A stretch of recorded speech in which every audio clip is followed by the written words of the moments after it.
Ready? Call to order the April 24th, 2025 meeting of the Bridgewater Town Council. In compliance with the Open Public Meetings Act of New Jersey, adequate notice of this meeting was provided on December 10th, 2024 by sending written notice and electronic notice to the Courier News and the Breeze, posting on the website and the bulletin board in the municipal buildings, and filing with the township clerk. Madam Clerk, could we have the roll call, please? Councilman Kirsch, Councilman Cordilla, Here. Councilman Pedrosa, Here. Councilman Ring, Here. President Nogales. Here. Please note that Councilman Councilman Kirsch is right now stranded in Atlanta. He's not going to be home in time to make the meeting, so he apologizes for that schedule change. It was beyond his ability to get here in time.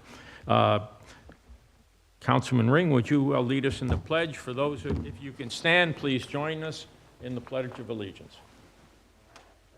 Allegiance to the flag of the United States of America and to the republic for which it stands, one nation, under God, indivisible, with liberty and justice for all.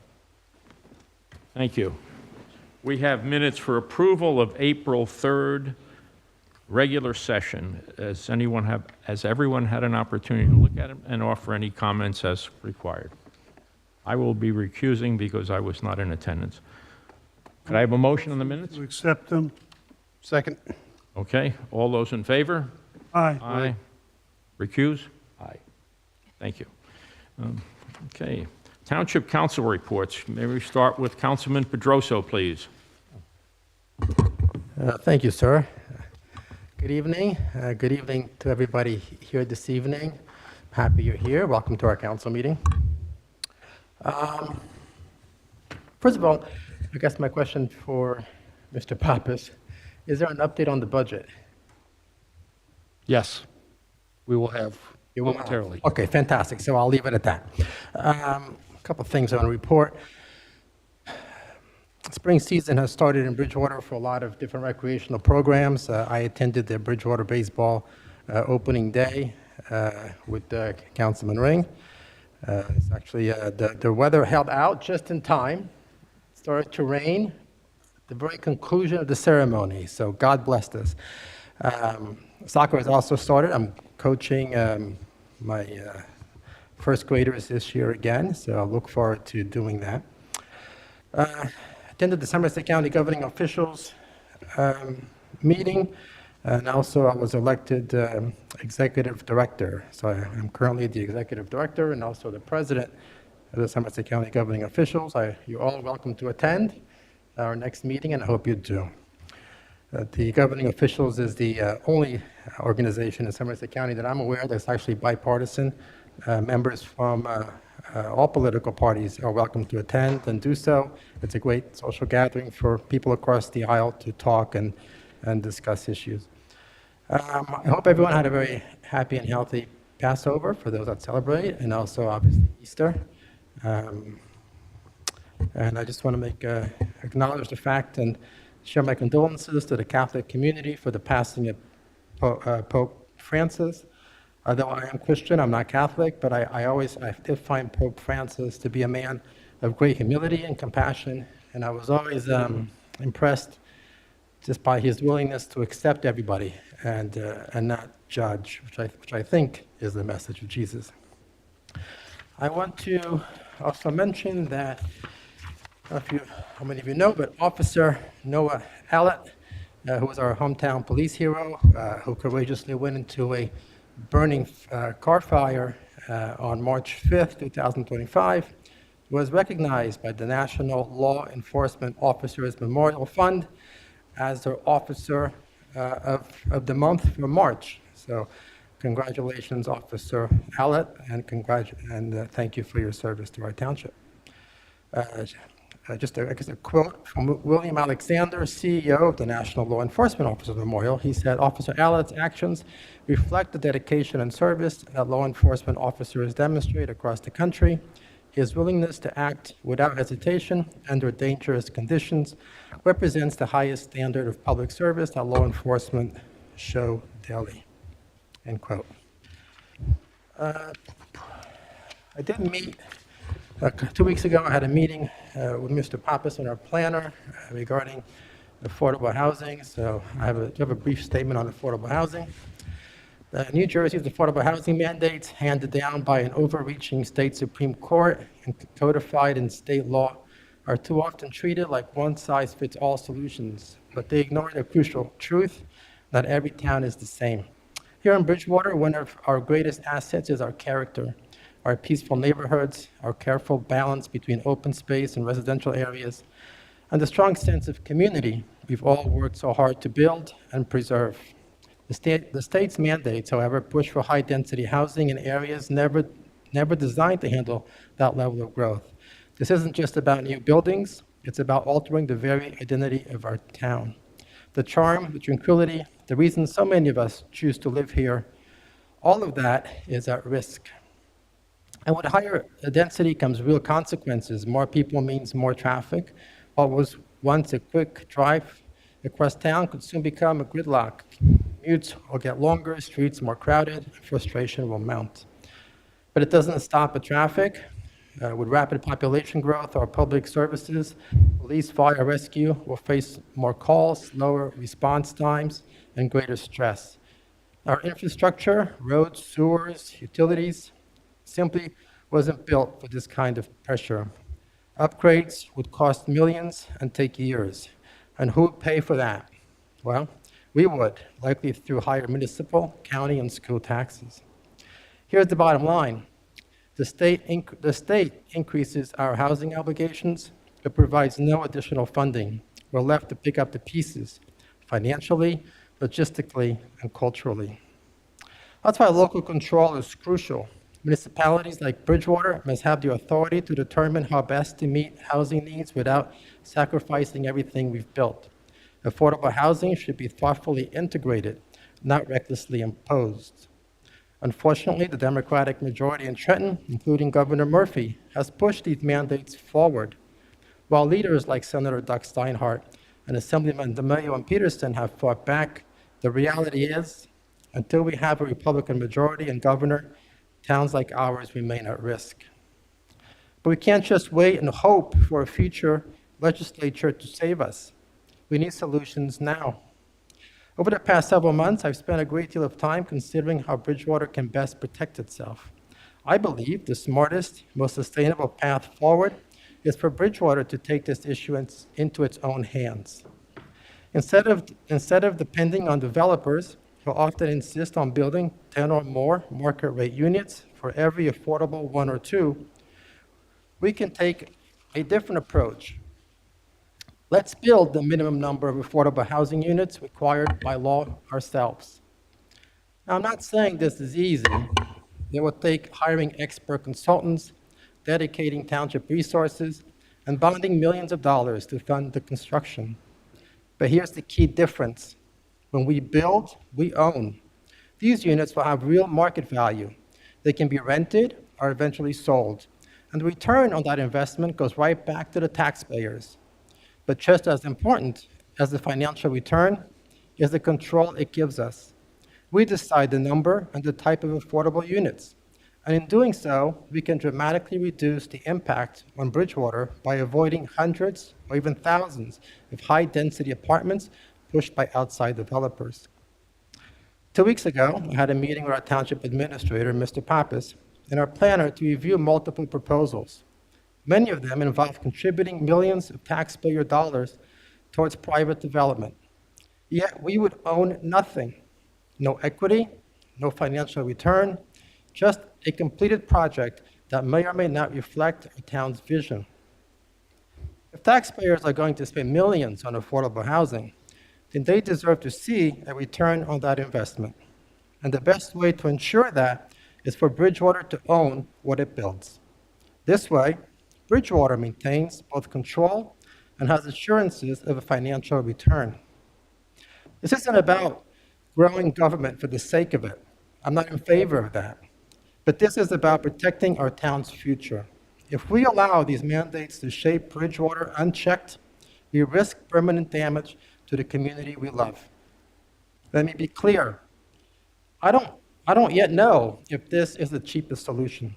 Common sense tells us it probably is, especially compared to throwing millions at developers with no return. But what I do know is this. We need a full financial analysis. We need to understand the costs, the risks, and the potential revenue. That's why I asked the administration to explore this option seriously. I trust they're doing so, and I look forward to seeing a detailed plan we can take action on. Executing this plan will take vision. It will take bold leadership from our mayor and a commitment from all of us to see it through. But if we do it right, this could be a defining moment for Bridgewater, a moment when we choose to protect our quality of life, preserve our identity, and invest in a future that works for us, not for Trenton. Let's consider building Bridgewater's own future, smartly, responsibly, and on our own terms. Thank you, Council President. Thank you. Councilman Ring, please. Thank you, sir.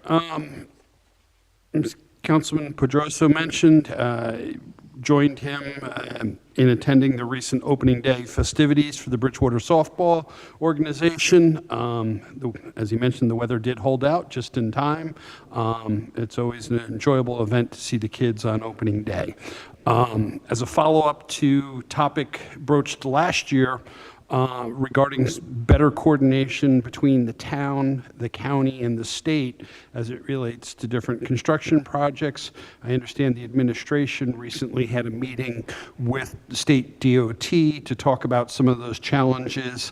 It's kind of agreed, hey, there's projects that are planned in advance and we need to communicate and work around. There's also sometimes, they get a report of a pothole on the highway today and they got to go out and shut a lane down for an hour to fix it. And, some of those last minute things are a little bit more challenging, but it is my understanding the overall takeaway from that meeting was that there is a need and desire to keep each other better informed, and hopefully at some point the county will get on board with that as well. Lastly, minutes before the start of the meeting tonight, I was handed what I guess is best described as a draft of the budget. So what does that mean? The Finance Committee, which is myself and Councilman Kirsch, will look over the budget. We will ask questions of the administration. We will have individual conversations with our fellow council members. We try to come to resolution on any issues, and then ultimately have a final draft to present at a council meeting and introduce it. Timing-wise, I'm not going to say no to our next council meeting, but probably more realistic will be the second meeting in May for a budget to be publicly introduced. So we do have a budget now. As of a little while ago, I haven't even looked at it so I can't even comment anything further other than acknowledge receipt of it. But I would anticipate by the second meeting in May, it will be introduced. So that is my report. Thank you, sir. Councilman Cordilla, please. I'd like to report that I'm currently reviewing community block grant applications. I have to have a report in by tomorrow to the county. After we submit the reports, there will be another meeting where we'll have discussion on the review and what amount of funds will be added to service organizations. In the past 2 weeks, I also attended presentations on multiple redevelopment projects being proposed in Bridgewater. I can only tell you that there's a lot on the table, a lot of discussion, and as we've heard multiple comments related to the future of Bridgewater Township. I do agree that there's a lot to be discussed, reviewed, and with the impact that these projects have on affordable housing. Yesterday, I attended 2 presentations related to emergency services. The first was a user meeting for the QED dispatch system that is used by the county for dispatch and emergency services in Bridgewater. There are some changes being proposed for that system that I think it's wise on our part to be up to date with them. Also, and the second part of the presentation was in the evening with a product called First Do software. It's a software for first responders that provides information triggered by the dispatch system, giving first responders information as soon as very quickly as to what the situation is they're going to, including information to mutual aid companies out of town, whether our guys are the recipient or whether we are going to assist. So there's a lot of work going on in that arena, and I assure you that the township of first responder community is up to their eyeballs with this. That's all I have right now. Thank you, sir. My report is as follows. Road work planning continues, with tonight having numerous resolutions on the agenda in support of the 5th year of our road improvement campaign. The residents are reminded that all new road projects are subject to budget restraints, and as of today, we don't have a 2025 adopted budget, but we will. So there's more to follow in conjunction with what Councilman Ring has said. PSE&G continues to add gas mains and drew up streets in a lot of places. I am assured, however, that when it is all done, that there will be a resurfacing of those impacted roads. The last few weeks have been intense with a great deal of religious news. The death of Pope Francis has affected millions of Roman Catholics. His 12-year spiritual reign has seen many changes, and the world awaits who will replace him. The Jewish community sees Holocaust Remembrance Day as a key benchmark to remember the tragedies of World War II. The Muslim community celebrated the end of Ramadan with the breaking of their month-long daytime fast. The entire Christian community celebrated Easter as a reaffirmation of their belief in Jesus Christ as Savior. Earth Day was celebrated April 22nd as the 55th anniversary of the movement to recognize this fragile place called Earth that we inhabit. All residents are especially reminded that the health, especially if they're health challenged, that the massive fires in South Jersey are causing air pollution. So if you're so affected and you go out in public, wear a mask if necessary. It was take your kids to work, and I'm sure many kids got the benefit from seeing what their parents did.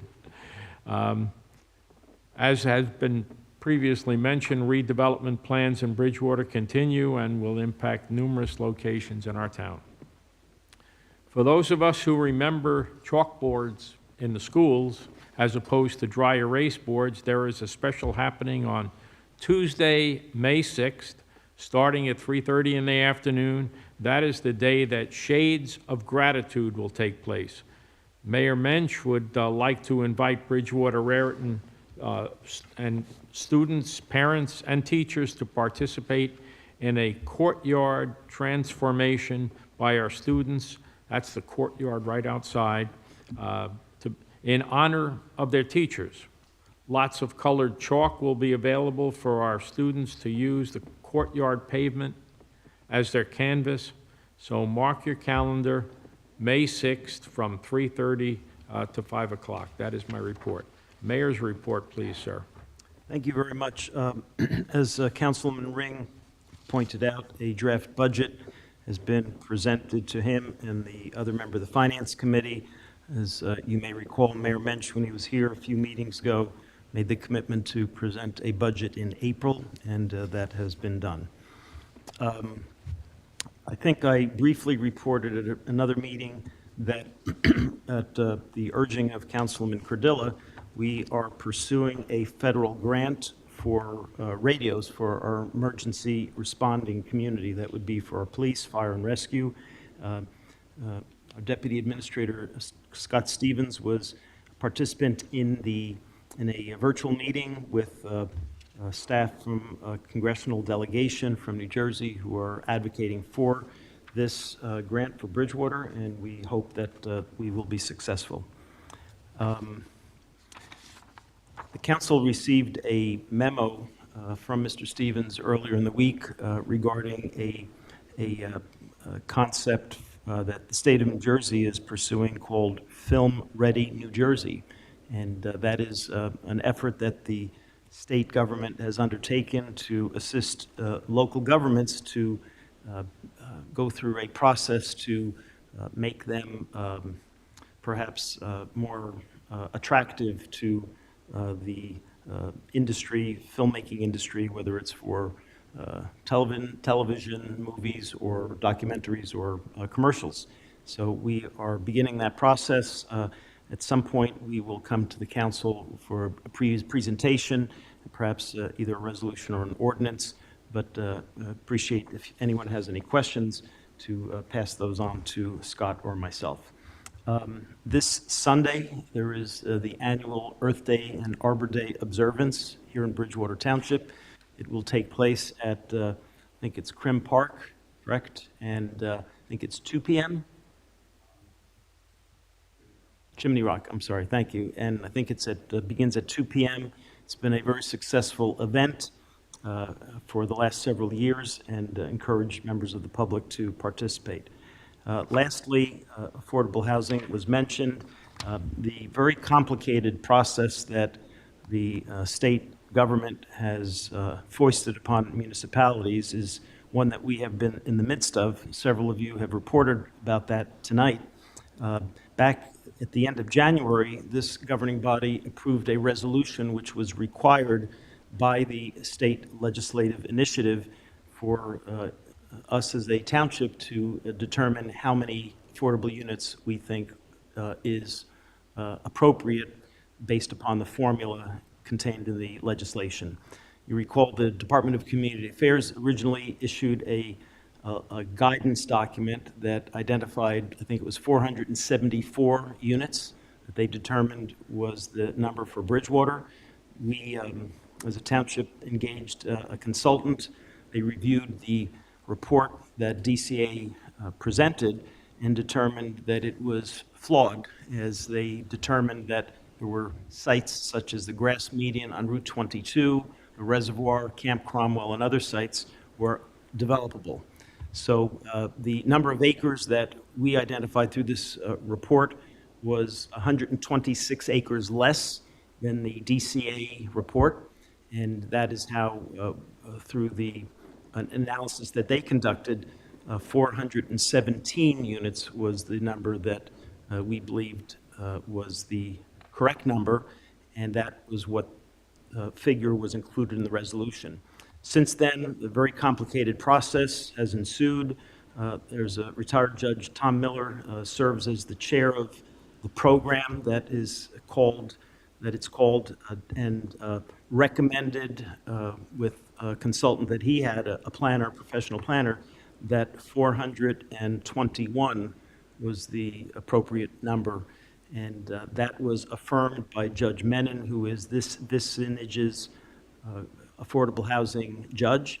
That was approved, I think, just a day or two ago, which we received confirmation of. So that is the next step in the process from the state's perspective.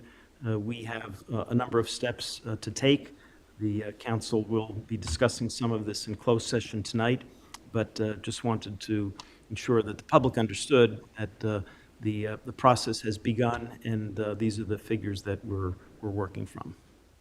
Just to clarify, the Home Builders Association challenged our number and wanted us to build all 474, correct? That's correct, yes, yes. Well, I think they actually said they would provide a 5% discount if we agreed to their number. Oh, I'm So sorry. It was a bargain, They which wanted we to go did not 20 take. They wanted to go 20 less. And they went to every single township That and contested and their offered number. the same thing. They contested it, and if you only build 5% less. Oh, the fact that our number came in within 4 of Judge Yes. Miller's speaks volumes about the amount of work that was done in a short period of time to address. So We- kudos. We, Now, by June now, We actually have to have a have plan. a Now the real concrete work plan. Yeah, it's not a wish, it's a plan identifying properties and numbers of homes, so it's So if I could just make one other comment, I'm sorry to go on so long here, but I do want to acknowledge Mr. Corsini and his associates, Mr. Savo and Mr. Fisher, for their exemplary advice, and our planner, Darlene Green, with the assistance of Catherine Sarmad. They have really been an invaluable team of people that have guided us through this. I'd like to point out also that in Judge Miller's opinion, it's a 25-page document, but the last several pages, there's specific commentary about how he viewed Bridgewater Township's responsible approach, and I think that is certainly one of the reasons why the number close to what the council had designated was ultimately approved by him and Judge Menon versus what the New Jersey Builders Association had advocated for. So, thank you. Thank you, sir.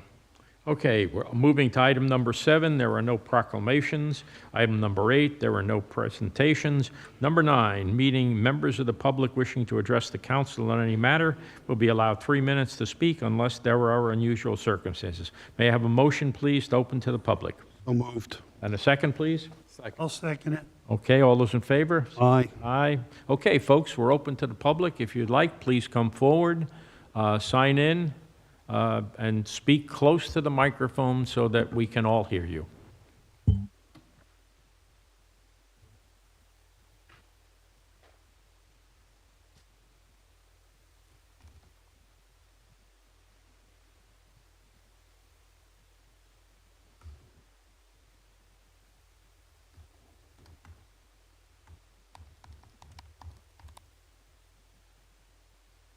Mr. Kraus, good evening. Good evening. I just returned to. Oh, you will need to give your name and address. I'm sorry. You will need to state your name and address for the record. Curtis Kraut, resident along Adamsville Road, 199 Adamsville Road in the township. I just want to start with just a clarification of the agenda, just so that we're understanding item 9 versus item 10. I understand this portion of the meeting is open to the public, but item 10 is a public hearing as it's defined. Yes, there will be a public hearing as part of that. That's always consistent. Next, for ordinance adoption, part of that is a public meeting. So there, if you have something for item 10, you can speak about it now or wait for item 10 for open to the public, but it's there. So item 10, though, I presume the redevelopment planner will make a presentation? Is that, will we have an opportunity to cross-examine his presentation? I'll leave that to, Well, he's here. He made a presentation at the last meeting. He might make a brief presentation, but then is available. The questions would be posed through the chair. okay. Okay, so if there were questions about the redevelopment plan that is going to be presented and voted on presumably this evening by the council, when's the appropriate time to ask the questions? You can, when we get to 10A, you can ask those questions. And you will direct those questions to me as the moderator, okay? If we have a presentation from our expert, he will testify, but he is not here to be interrogated by the public. But you can ask me the question, and insofar as we can respond to it, we will. Okay.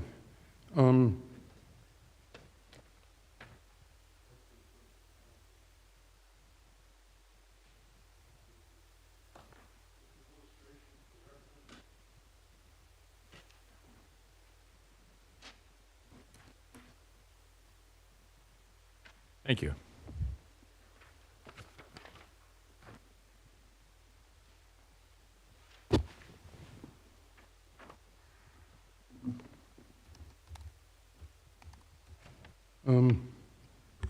One of the issues that came up when this was presented by the planning board and referred to the council for the next phase, which is this redevelopment plan, one of the issues that came up repeatedly was the building height of the proposed uses in the redevelopment area on the Graymark site.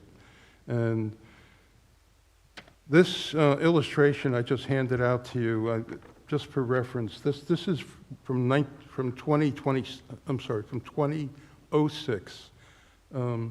And it is an illustration just to show that the application that was being reviewed on this same site was for a 4-story hotel. And there were 2 applications a number of years apart, but both of them required 4 stories and roughly 52 feet in height. Those 2 applications to install hotels were rejected by the planning board, the zoning board during those 2 projects. The last approved plan for this site was back in 2000, which was to expand Graymark 1 to Graymark 2 and 3 to install additional office buildings there. Graymark 1 is the existing building that's still on site. That's, I believe, 3 stories, 42 feet in height. The R10 zone to the west and the R20 zones to the south and east along Adamsville Road and towards the Eagles property. Basically, the maximum building height for the residential zone surrounding this property are 35 feet and I believe 2.5 stories. The actual M1B zone, which is the zone that this redevelopment plan is proposed to encompass, is the, the redevelopment plan is supposed to encompass I believe it's limited to 2 stories, 35 feet. The existing office building, like I already mentioned, is 3 stories, 42 feet. What's proposed in the redevelopment plan is to allow a 50-foot building height and extra for rooftop appurtenances and other things on the roof. And then we get down to semantic details about how is building height measured and things along that line. So part of the redevelopment plan includes placement of 3 additional residential buildings along Woodside Lane. Those buildings now are going to be butting up against the balance of the property, which can be data centers, I guess senior housing, other residential type. I don't remember. I don't have too much of an issue personally with the uses that are being proposed as opposed to the current application, which is still pending to install a warehouse there, which has many other issues which are problematic. However, one issue that this project has that the redevelopment plan supports is allowing, I believe, 4 stories, 50-foot building height. And the illustration that I've handed out here is a realistic portrayal. This just happens to be from the 2006 application for hotels. But there's the residential units. There's, in this case, Cuckold's Brook, which is traverses on the east side of the property, and there's a whole section of this property which is essentially not riparian zone, but it's wetlands that are delineated, and there are buffer requirements there. So what I've just attempted to illustrate is that the east side of the property can be, most of the applications, including the office buildings that were proposed in 2000, as well as the Briad and TMI hotel applications, talked about building up the grade on the south end of the property because the whole property basically drains into a swale. Please return to the microphone, sir, so that... Sorry.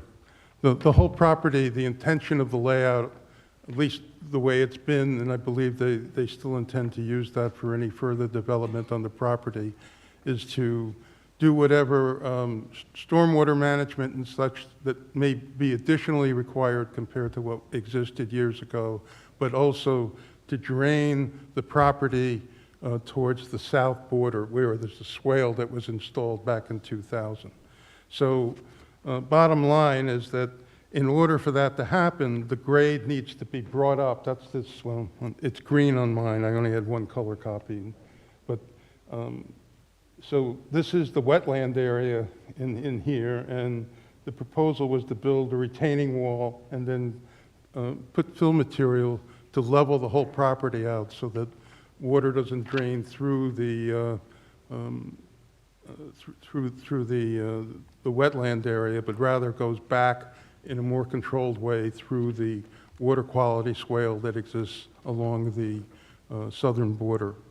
So when we're talking about a 50-foot high building, okay, where currently the height restriction is 35 feet, 2 stories, okay, even the prior approvals don't come to this height.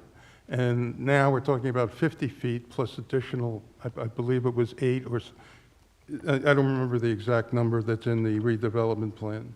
But right now you have those 3 residential structures that are proposed along Woodside Lane. Those people aren't going to see the light of day until mid-afternoon, okay, if this type building is allowed to be put in here. And on my side, this could be Adamsville Road, and we're talking about raising the grade, say, between 6 and 10 feet, typically for these types of projects because of the drainage requirements. So to us, along Adamsville Road, we're 35 feet maximum height. We're going to be looking at a structure that could be as high as 60 or more feet with the additional grade buildup. So I asked the consideration of the redevelopment planner as well as the planning board and you guys, because you're approving this, is to maybe look a little closer at the implications of just allowing a 50-foot building height without concern for how it impacts the surrounding residences along Woodside Lane, even the Eagles property, and certainly along Adamsville Road. It's going to be well over the tops of all the trees there, and it will be highly visible. So that's one principal issue that I wanted to bring up. The next is, in looking through the redevelopment plan, there's a section in the back that deals with development plan review and approval. And if I read it and understand it correctly, once this plan is approved by the council, a developer who could own the property now or somebody in the future will bring a complete project plan and supporting materials. But unlike with a planning board or zoning board application, it doesn't sound to me like there is going to be a public review of those applications. Is that a true statement? In other words, right now... Now, on the left is Mike Sullivan, who's our planner for this particular effort, and he was nodding no, that there will be an opportunity for public input. It will go to the planning board. I'm sorry? It will be there. It will go to the planning board, and they will do a review, just like they would of any other development. Right, but So the answer to your question is yes, there will be public review. It will be at the planning board, and it can be as extensive as the public wishes to participate. It would be like any other application before the planning board. Okay? but one of the basic restrictions in this case is that the redevelopment plan is supposed to take precedence over the existing township ordinances related to Different requirements. issue. It will be before the planning board for review as a redevelopment plan. It is true that it will take precedence over the the zoning will be modified as necessary, but in answer to your question, there will be a public meeting. You've asked that question several times, and the answer is yes, there will be a public meeting, and it will be at the planning board. Okay, but if exceptions are required in this case for a redevelopment plan, it has to come back to the council to vote on those exceptions? would No. normally be considered variances? No, I'm sorry? no, it would not. Just like any other planning board activity, the planning board is a judicial body that does its thing and supports the township. So it will not come back to us. That's not my understanding based on... I don't want to oversimplify, but in essence, what you have is the redevelopment, after it's voted on tonight, assuming it's approved, it defines the zoning. It's no different than the township changing the ordinance for zoning anywhere else in the township.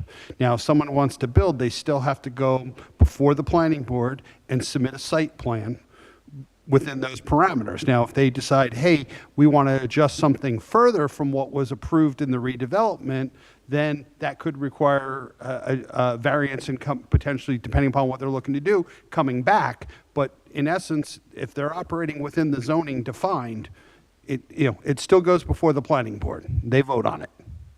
Okay, I guess I hear you, I understand exactly what you're saying, but what I've read and what I've seen, basically, if there's a deviation from what is proposed in this redevelopment plan, that I thought it has to go back, that it was out of the hands of the planning board at that point, and they couldn't allow a variance of any kind unless... Perhaps Mr. Unless this Sullivan, draft was redone. yeah, perhaps Mr. Sullivan, when he presents briefly, he can address that. Yeah, I'm He's going to nodding hold his Mr. head. Sullivan until we get to 10A. I'd like to finish with regular open to the public. If you have no more questions, then I'd like to get to the next person. And at 10A, we'll come back to it. Mr. Sullivan will offer comments specifically to your points at that point. And I'll be able to ask him a question? Yes, you will. Okay. Thank you. Okay, anyone else wishing to come forward, please?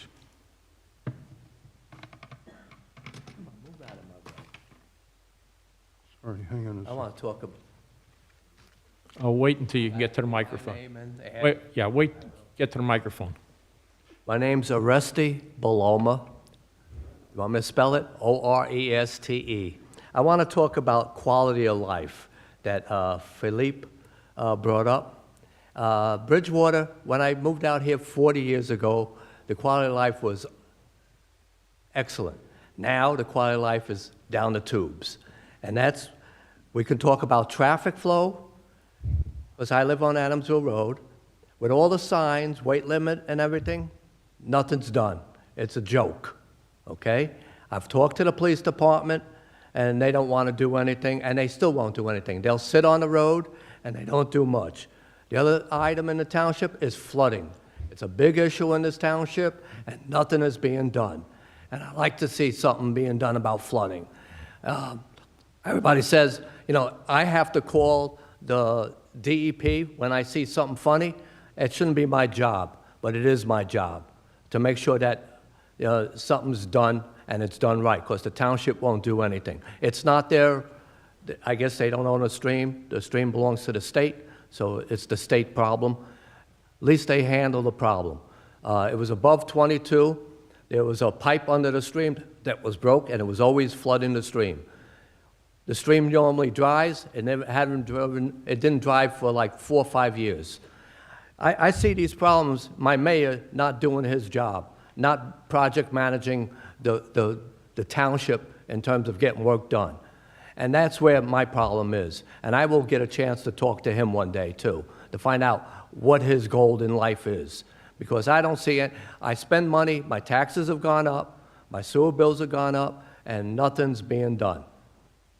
I don't see any, should taxes go up? No, we've lost businesses, and I understand why when we lose a business, there's no tax dollars. I'm hoping to see some changes in this township when it comes to flooding and traffic. And that's what I got to say. Thank you. Thank you for your input. Adamsville Road, by the way, Mr. Cordilla, that's one of his favorite.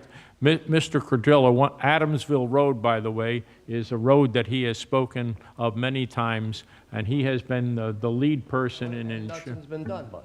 Well, wait a minute. Adamsville Road down the center, part of it is only half the street is Bridgewater.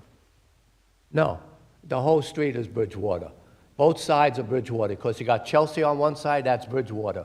And the other side is Adamsville Road is, what is it, 205, 199, whatever numbers they are, that's Bridgewater. When you cross 28, it becomes split, Somerville all right. and I- Bridgewater. That is correct. And I assure you that there have been multiple attempts to resolve the problems on Adamsville Road. Multiple attempts of doing what? Okay, we understand your issue. Thank you, sir. I don't see no attempts. I live there.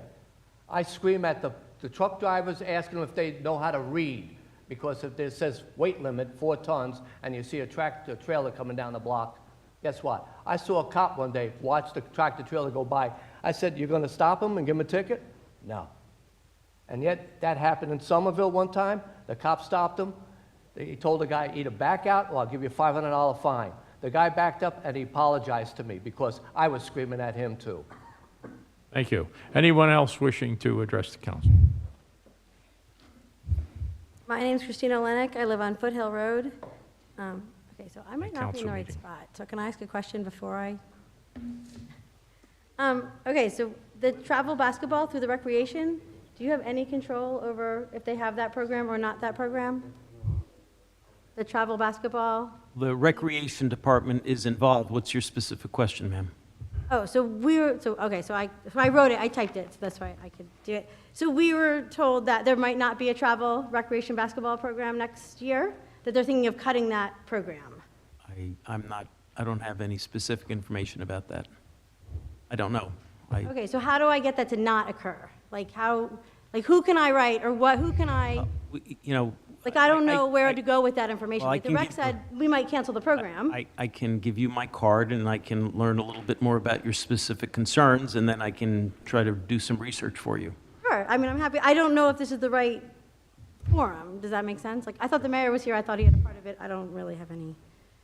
So I'd like. Well, he would delegate it to me to look into, so here's my All right, so card. Can I come over there to get the Sure, card? of course. Sometimes I'm not allowed to. If you want to. We don't bite. Yeah, no, I can call you whatever you'd like. I'll email you my stuff, but we were told that, but I didn't know what to do with that Okay. information. And I'd be happy to look into it for you. Someone involved, you're like, oh, it's gone. I want my son to come to defend it, but he has. Okay. Yeah, I can look into it and speak to you about it. Yeah. Thank you. Okay, I anyone? went to a council meeting in my old town. I got yelled at when I went to Thank you. Next, please. We're a friendly town. I have some questions regarding the, Speak into the microphone. yes, my name is Dr. David Mitchell, live in 778 Tobiah Road in Bridgewater. I have some questions pertinent to the redevelopment on 1200 Route 22. Would it be more appropriate for me to Yes. defer Hold that until? until 10A. Thank you. Anyone else?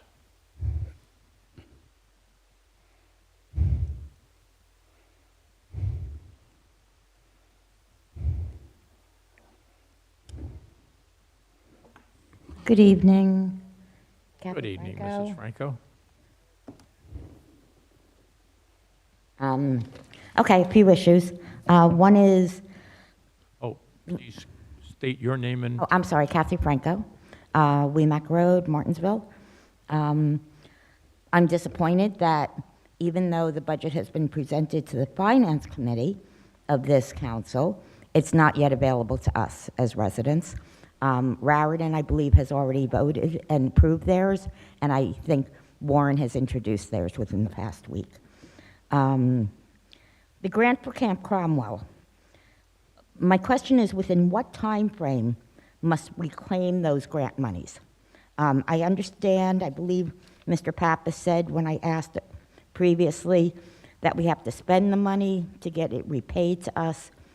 So I guess my question is, when will we spend the money, and why haven't we? And will the grant expire and not be available to us at some point? Is there any outline in those grant dollars? The process is rather bureaucratic. It is a federal grant. It's going through the Department of Housing and Urban Development. We have had numerous virtual meetings with the local point of contact that is managing it. There is an environmental analysis that we recently became aware of that has to be undertaken to address any concern for any contamination on the property, and that is a requirement that we've just learned recently that we have to undertake. And then we would then have to expend funds in order to get reimbursed. This is something that was approved by Congress, signed by a former president. It does not expire. Oh, okay, so even though there's been cuts and pullbacks and everything else, that money is in a bank account, and if... Well, I don't know where it is, but Well, it's an approved... so it's it's been an reserved. approved, It's been it's an- reserved, and if we yes. spend the money, we should be able to get the money. Correct. Okay, just wanted to know that. Master plan, do we have any update on when we might see a updated master plan? I met with our planner just this past week, and she indicated that the time frame that has been reported, probably for June, remains in effect. Don't have a date yet, but Okay. month of June is the target for Is the planning current board. target, the current goal, okay. The road work site, I just wanted to ask, is it being updated? Because it does not appear to be. My road that I live on was repaired like 2 years ago. And it's smooth, and the kids can ride their bikes and do whatever they want. And to me, it's a green, but it's still showing as a yellow. Yeah, there are aspects of that have not been updated. There's some parts of it have, all of it has not been updated yet. Okay. Just to clarify, the List. rankings, though. Yes. Unless we go out and hire them to do another ranking, those rankings are what they were the last time the rankings were done. Correct, the colors. Oh, okay, but then the other sections where it says like what's under review or what's like. Yeah, that we should be updating. Okay, that there's only like one item listed, so, You know, the council has on its agenda tonight yeah, I know a number of issues, so. the engineering design, or the first phase of engineering design for the 25 road program. And that, so at some point, if these are approved, then we will begin to make further edits to that list on that website. Okay, great. The HEART program, I just have a quick question. I've seen it advertised that people can submit their artistic designs to decorate these hearts. But there's really not a lot of things about, like, how big are these hearts? And what are they made out of? And they're, like, you know, I mean, are they, like... About that big. I don't have the dimensions. I mean, you know, so... I don't recall if there's a specific material. I don't. Because there's nothing on the application that really gets into that detail, and I thought that it would be helpful. We could provide that. We Yeah, do first, know, you know, we do but- have dimensions, and we do have, there's a certain name of the material. You know, it's just a suggestion for people who might be interested, you know, on how big they can go or how little they need to So keep they're it. one size, but I Okay. don't recall what that is. Thank you, thank you. The quality of recordings, a couple of weeks ago, there was an issue with public comment getting deleted from the YouTube video. As far as I could tell, it's never been restored. I do thank Grace for sending me the audio so that, you know, it is available and, you know, I could listen to it. You know, how is the council or this body or the administration assuring in the future that those types of situations don't take place or they're resolved quickly? We cannot avoid some technical difficulties at times. There was a couple of professionals from the vendor was here in this building yesterday and today to adjust some issues that had been identified. We are trying our best to make sure it functions for every public meeting in this room. Okay, great, thank you. And finally, agenda item number 12A. I see that Mr. Pappas is going to be the municipal housing liaison. So I guess my question is, who was previously the municipal housing liaison? I have been serving in that capacity since Mayor Mensch took office. Originally, when I was appointed, when I became administrator, there was a form that he had to sign, which was submitted to the state, and that sufficed. But under the fourth round of this affordable housing, they are requiring a resolution from each municipality as to who that person is. So previous to me, Ms. Padavani, prior to my starting employment here was the municipal housing liaison. Oh, okay, so this has no effect on the amount of dollars that were authorized on January 2nd, and it doesn't reduce any of those as far as Rehab Co. or the housing planner No. or Chris Corsini or, okay, and there's, no offense, no additional dollars to you in your salary? Not unless you advocate for that. No, Just kidding. No, not at all. Okay. Not at all. Thank you very much. I appreciate it. Thank you. Anyone else wishing to address the council?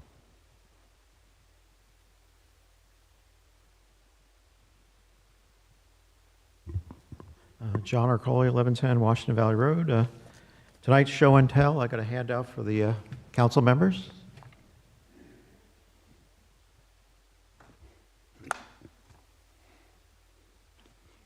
Oh, am I supposed to distribute these? That's correct, yes. I haven't been in front of you guys in a while, but I'm here tonight to talk about towns borrowing and interest rates. I'd like to go over the method that you go out and bond, the amount of quantity of bonds that you sell, and your priorities when you select projects. I'd like to tackle them in that order because it's sort of trying to tie it together, make sense out of it. The handles I gave you are the bond rate averages for the last 9 years. If you look at the bond rates for the last 1, 2, 3, 4, 5 years, they've been rising significantly. When you guys sell one-year notes and then go back to bond and long-term rates, when that slope of the Mr. rates... Okay, I'm sorry to interrupt you, but in numerous cases, you've come before this council to talk about bond rates. Yes. And you have consistently said, gee, you missed an opportunity. Would you let me finish? No, let me, please. And so we're not going to sit as the financial body. We're not going to sit as the CFO. You are welcome to tell us whatever you want to tell us, but we are not going to respond to any of your issues tonight. I want to make that very clear. I understand that fully, but I just want to lay this out in a succinct, coherent, argument here. The rates have been rising for the last 5 years. When you sell one-year notes and the next year interest rates go higher and you go out to long-term bonds, you lost. You bet that you had adjustable rate mortgage bet that you made, you lost, and you lost taxpayers' money. You lost it in 22, 23, 24, and right now you're going to lose it. For the last 2 years, you've been doing one-year notes. You've been selling one-year notes, Mr. Pappas, correct? You're losing.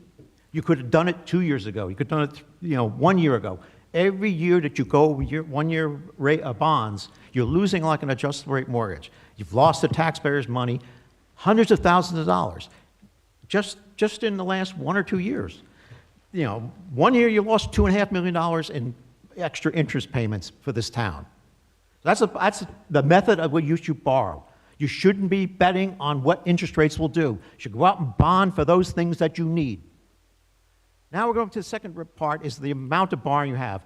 Currently you sold, I'm sorry if I'm off by $1 million or $2 million, but hey, what can you say? The number last year was 23.7. I mean, you may correct me, I don't know what the exact numbers are, but that's what you sold in one-year notes that you have to refinance this year. If you go out and sell $8 million of road bonds, you're up to 32. If you're going to do any sewer work, you're beyond 32. If you were going to fix Camp Cromwell and borrow the money as revenue anticipation bonds to do the actual work at Camp Cromwell, you'd be well over $35 million. So the priorities in this town are all screwed up. $8 million a year in road reconstruction bonds is twice the amount that Franklin spends. You can't keep blaming it on past administrations that there wasn't enough road reconstruction. That ship has sailed. You have to go out there and decide that you've declared victory on the road repairs. Tone it down to a level that's appropriate to the amount of roads that still need to repair in this town. You're repairing roads, and 1 or 2 years later, they're falling apart because of the work hasn't been done right. PSE&G is ripping them up. That's where I stand at right now. I tried to make an argument. You guys are never going to do Camp Cromwell because you can't afford to borrow the money. Every year you do $8 million worth of road repairs. You pay $400,000 down. You have spent $320,000 if it's 4% interest rates to borrow the remaining $7.6 million. That is 3.5% tax increase every year. You've got to stop the $8 million a year road reconstruction at some point. Otherwise, you're going to see double-digit, tax increases. And you just can't afford anything else. Simple as that. Without everybody getting double-digit tax increase bills. That's all I have to say. Mr. President, I do feel compelled to make some comments, if you don't mind. Yes, sir. So, Mr. Arcolio, I think, your characterization of the Bridgewater Township's financial position and bonding is somewhat, I think you're misunderstanding certain things. The chart that you've presented are the bond index. Correct. You're not referencing the interest rates that Bridgewater Township receives. And that's the chart, let me finish. The chart that Bridgewater Township is significantly different than this. So I'm going to make sure that the next council... In 2021, you paid 0.4% for one-year notes. Mr. Arcolio, please let me finish. And so I'm going to present at the next council meeting a comparison for the council's edification. Your comments about PSE&G, yes, they are replacing gas mains from a safety perspective that they have, and they are repaving curb-to-curb roads that they have damaged. And that is occurring, and it will be occurring probably, there'll be a number of roads that they're going to be paving probably in May and June of this year. And then the last comment I would make is regarding you making mention of roads being repaired or reconstructed and then needing to be repaired. If you have specific roads that you have in mind, you've never presented those to me, and I would like to know that, because if there's a road that we've spent money on to repair and that there's a damage, we need to address that. The one right off Country Club Road, it's sort of the name just can I come, can I show you then? I guess I have pictures, and Sure. I'll do that. I mean, it's the people in the neighborhood are complaining of cracking sidewalks, large cracks in the roads, cat face, the pavement dissolving. That's all like. There's a road where we replaced some of the sidewalks, and we're actually going to be addressing that. And the contractor Yes, the contractor has been met with, and he will be making those repairs primarily at his expense. Also, Mr. Pappas, I think it's also important to mention that prior to this township commencing on the road, 5-year road project, which this year would be the last year of, we actually changed township ordinance. And whether it's PSE&G, New Jersey American Water, or any other company, utility company or resident that digs up a road within 7 years of us repaving it, they're required by township ordinance to repave that entire length of that road, curb to curb. Anytime someone digs up a 4-foot square hole in the middle of the road, they're repaving that whole road if they do it within 7 years of us repaving it per township ordinance. And I know we've already held PSE&G to that on Bryan Drive. That's correct. So, well, the interest rates that township has paid, you got away cheap in 20 and 21. In 20, the borrowings you did, you've got 0.4% on the borrowings. In 2021, you took 1-year notes. The number strikes to be very significant. It was 0.08. You paid $16,000 to borrow $20 million. You paid $16,000 to borrow $20 million. Sounds great for the taxpayers in the year 2021 in terms of the taxes they would pay. Well, when you had to go out and refinance those bonds the following year, the accumulated interest on those $20 million of bonds was now $3.2 million. Thank you, Mr. Arcolio. Okay, fine. Thank you. Town lost almost $2.5 million on that decision to do 1-year notes in 21 and 20. Sorry that I have to say it that way. Thank you much, Mr. Gallus. Anyone else wishing to address the council? Seeing no one come forward, could I have a motion to close public input? so moved. Second? Second. All those in favor, signify by saying aye. Aye. Aye, okay, we are closed for public input.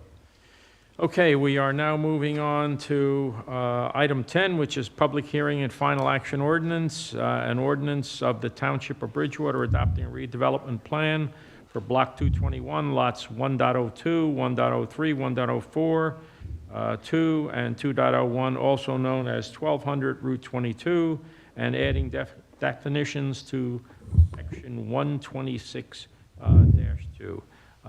Mr. Pappas, would you like to offer some comments? And then I'd like Mr. Sullivan to provide his input. Yes, thank you, sir. I think we all know that this has been a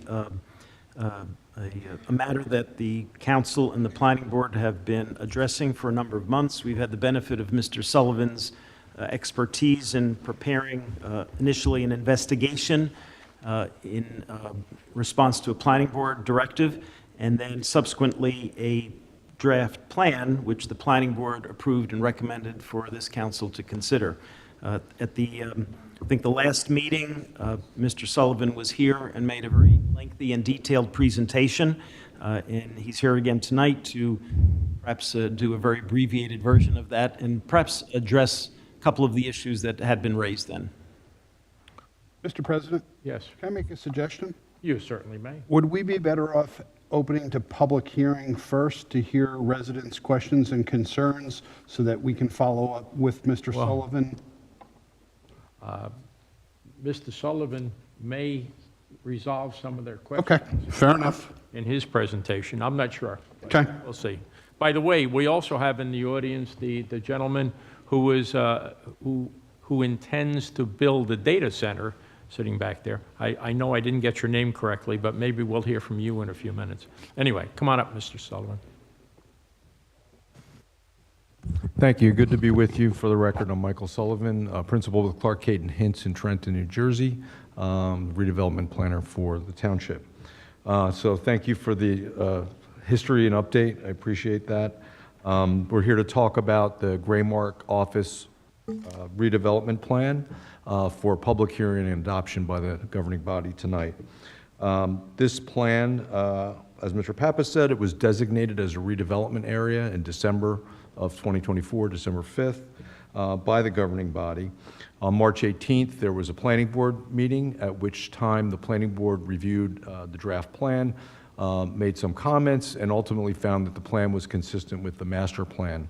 On March 20th, 2025, the Township Council held a meeting. It wasn't a public hearing, but there was extensive public commentary and discussion, and at that time, the redevelopment plan was introduced by ordinance. So here we are at the public hearing. I'm going to go through some of the highlights of the plan. I know we've spent 2 meetings extensively discussing what's in the plan, and I'll be happy to answer any questions if things are not clear or I leave anything out. So this plan is really intended to for the redevelopment of 1200 Route 22, which consists of Block 22, lots 1.01, 1.03, 1.02, 2, and 2.01. And it's really intended to foster redevelopment of this site. Now, you might drive by the site and say, well, there's a 100,000 square foot office building there, it's 3 stories, what needs to be redeveloped? Well, the rear part of this building, or this site, was the subject of a failed development attempt years ago based on old approvals. There were partial pavements constructed and stormwater infrastructure was partially constructed, and on the site right now, those are impervious elements with no management of stormwater per se that exists there, and particularly no stormwater management consistent with what today's standards are, whether it's the DEP standards or your local standards, which align with the DEP. So this plan is really to foster and set the groundwork for the redevelopment of the rear portion of this site, and it also allows for uses and redevelopment of the office building if that ever happens. So let's talk about the permitted uses. What the plan permits: it permits medical and general offices on the front portion of the site. It permits the development of a data center on the rear portion of the lot. Alternatively, not in addition to, it does permit for age-restricted multifamily housing with a 25% set aside for affordable housing units, if that was an option that a developer or redeveloper would choose. And it also allows for and requires 3 single-family homes to be built along Woodside Lane And it requires the addition of a cul-de-sac, which there's no cul-de-sac there now, a cul-de-sac sufficient to ensure that emergency vehicles and other service vehicles can turn around in accordance with the residential site improvement standards for a cul-de-sac.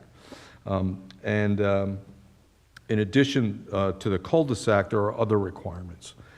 It requires conservation easements along the Cuckles Brook stream corridor to encompass any freshwater wetlands or stream and flood hazard areas.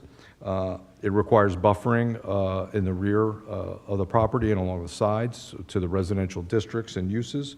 It requires acoustic controls be incorporated within the architecture of a data center.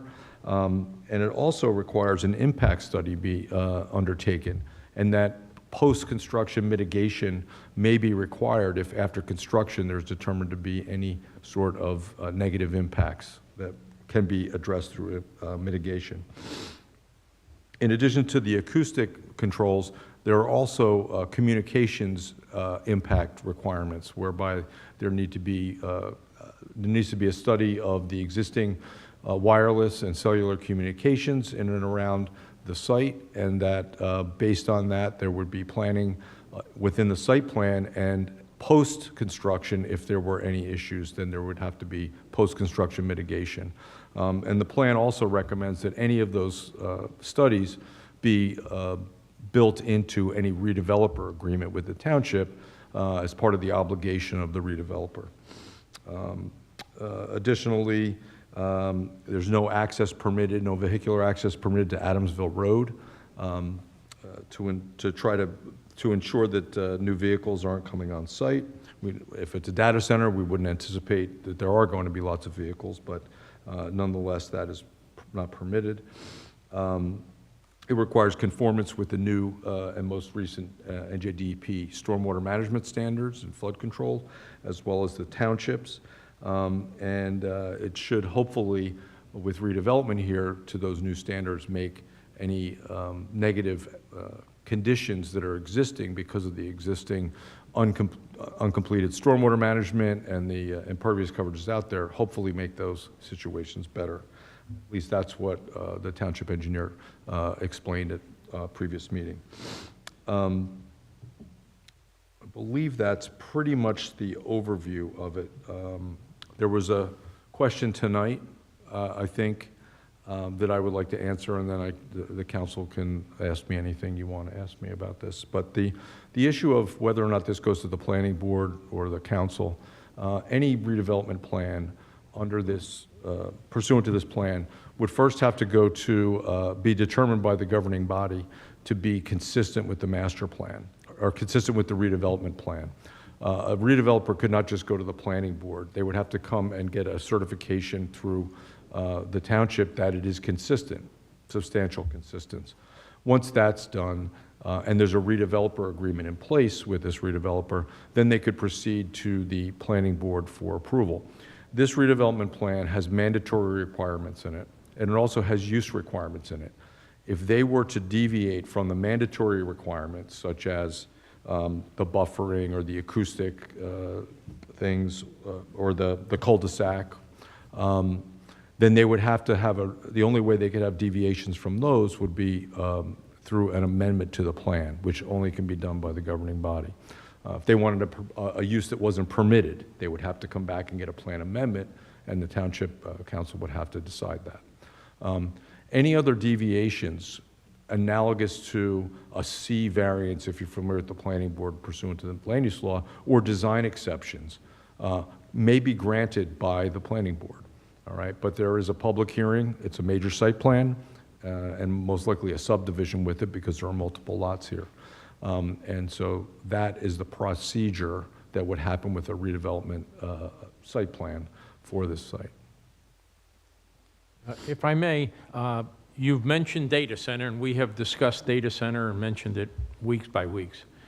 Would you cover briefly some of the advantages of having a data center as opposed to a regular office building?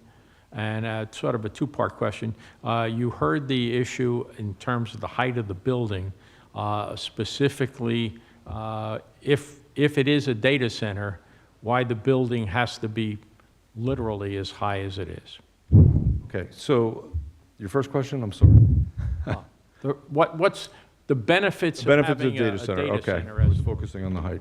The benefit to a data center as opposed to a use that is fully occupied, an office building of a similar size would have a lot more traffic.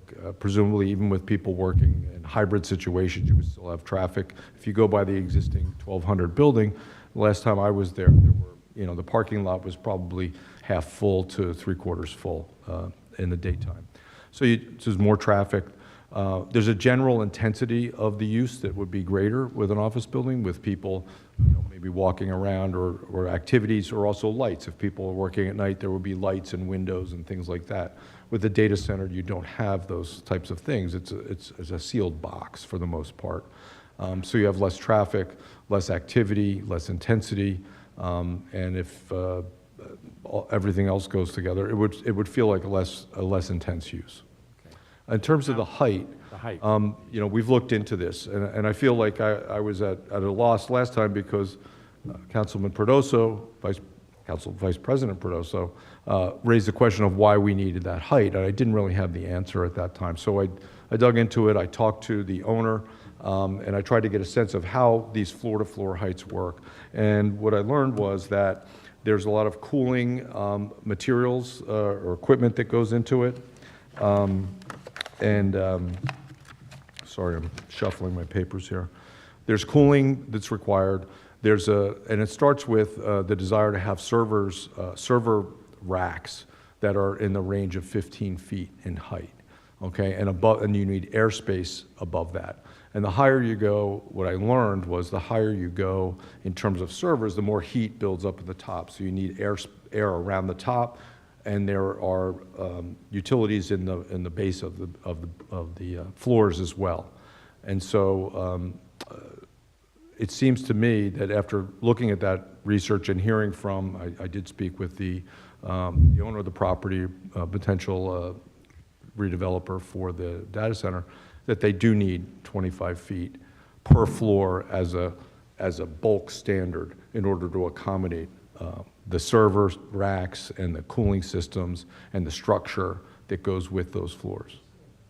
Can you offer any comments in terms of the previous comments which said if you have a building that tall, it's going to basically shade the next door homes that would be built on Woodside Lane? Well, the setback is, I believe, 70 feet from the track boundary, and there's a requirement for a buffer there. The rationale for, and this may feed into that, the rationale for requiring the new homes to be built along Woodside Lane was because it's really one half a street in terms of homes. And they're not all homes on there, but the homes that are there are fairly modest. And the idea was that the new homes would actually help complete it as a neighborhood street. The cul-de-sac would be in, so now you'd have a safe access for a turnaround there for services, and that those homes themselves would help actually be part of the buffer to the existing neighborhood, that those homes would block some of the views. Those homes they would back up to the property in the rear, and there's a buffer requirement that's in there. There's also a wall that's required. I have not done any shade studies. I would imagine in the wintertime, there might be longer shadows. In the summertime, there would be shorter shadows. But I have not done the analysis on that. Any questions? While we're talking about height, yes.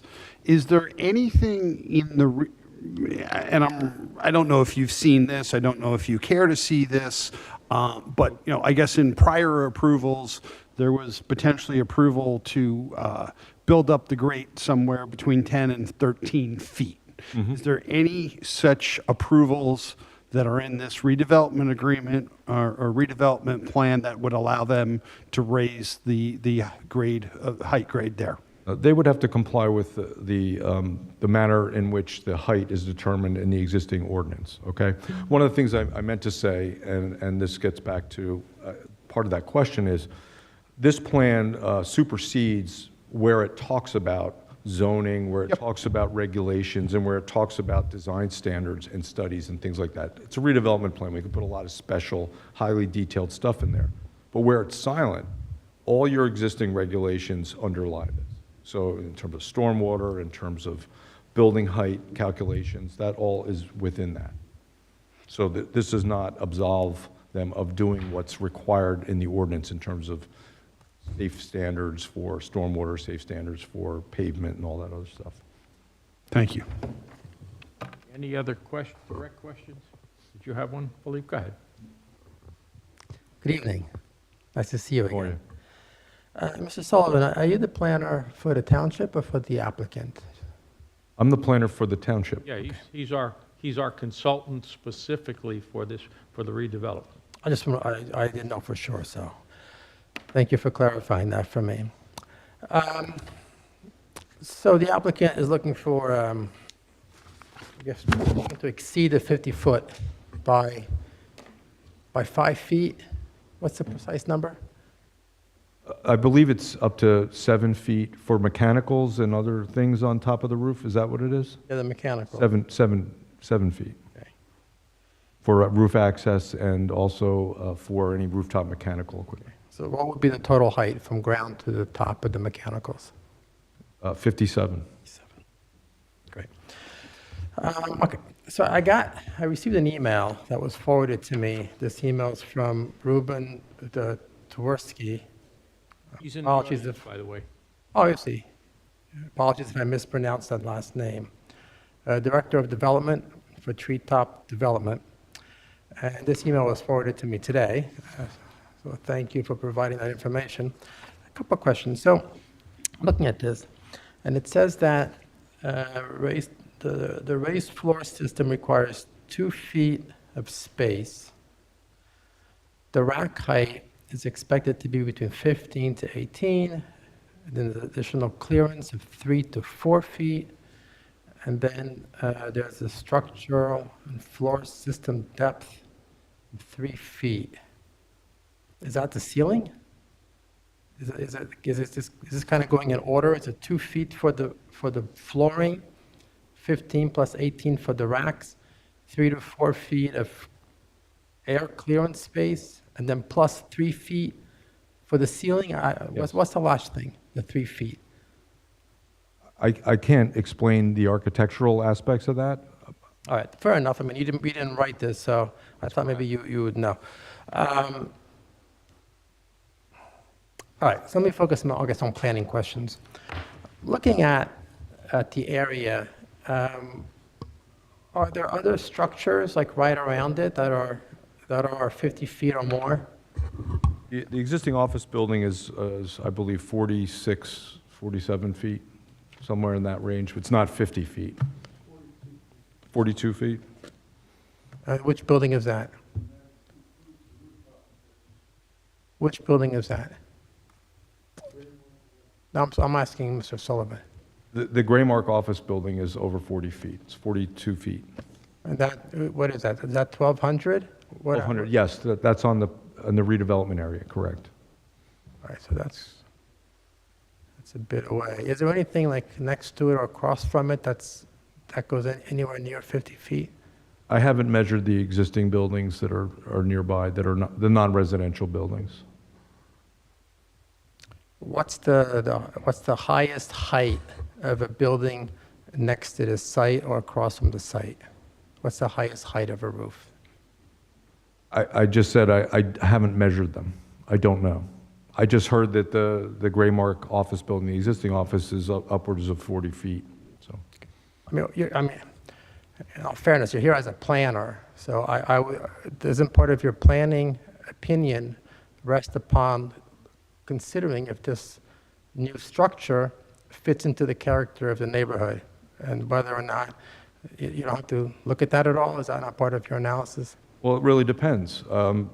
When the data center use was considered, we looked at what the data center requirements were, and it was never, it was not something that was raised to, we put in buffers that we thought were appropriate, 70-foot buffers. When we say we, who's we?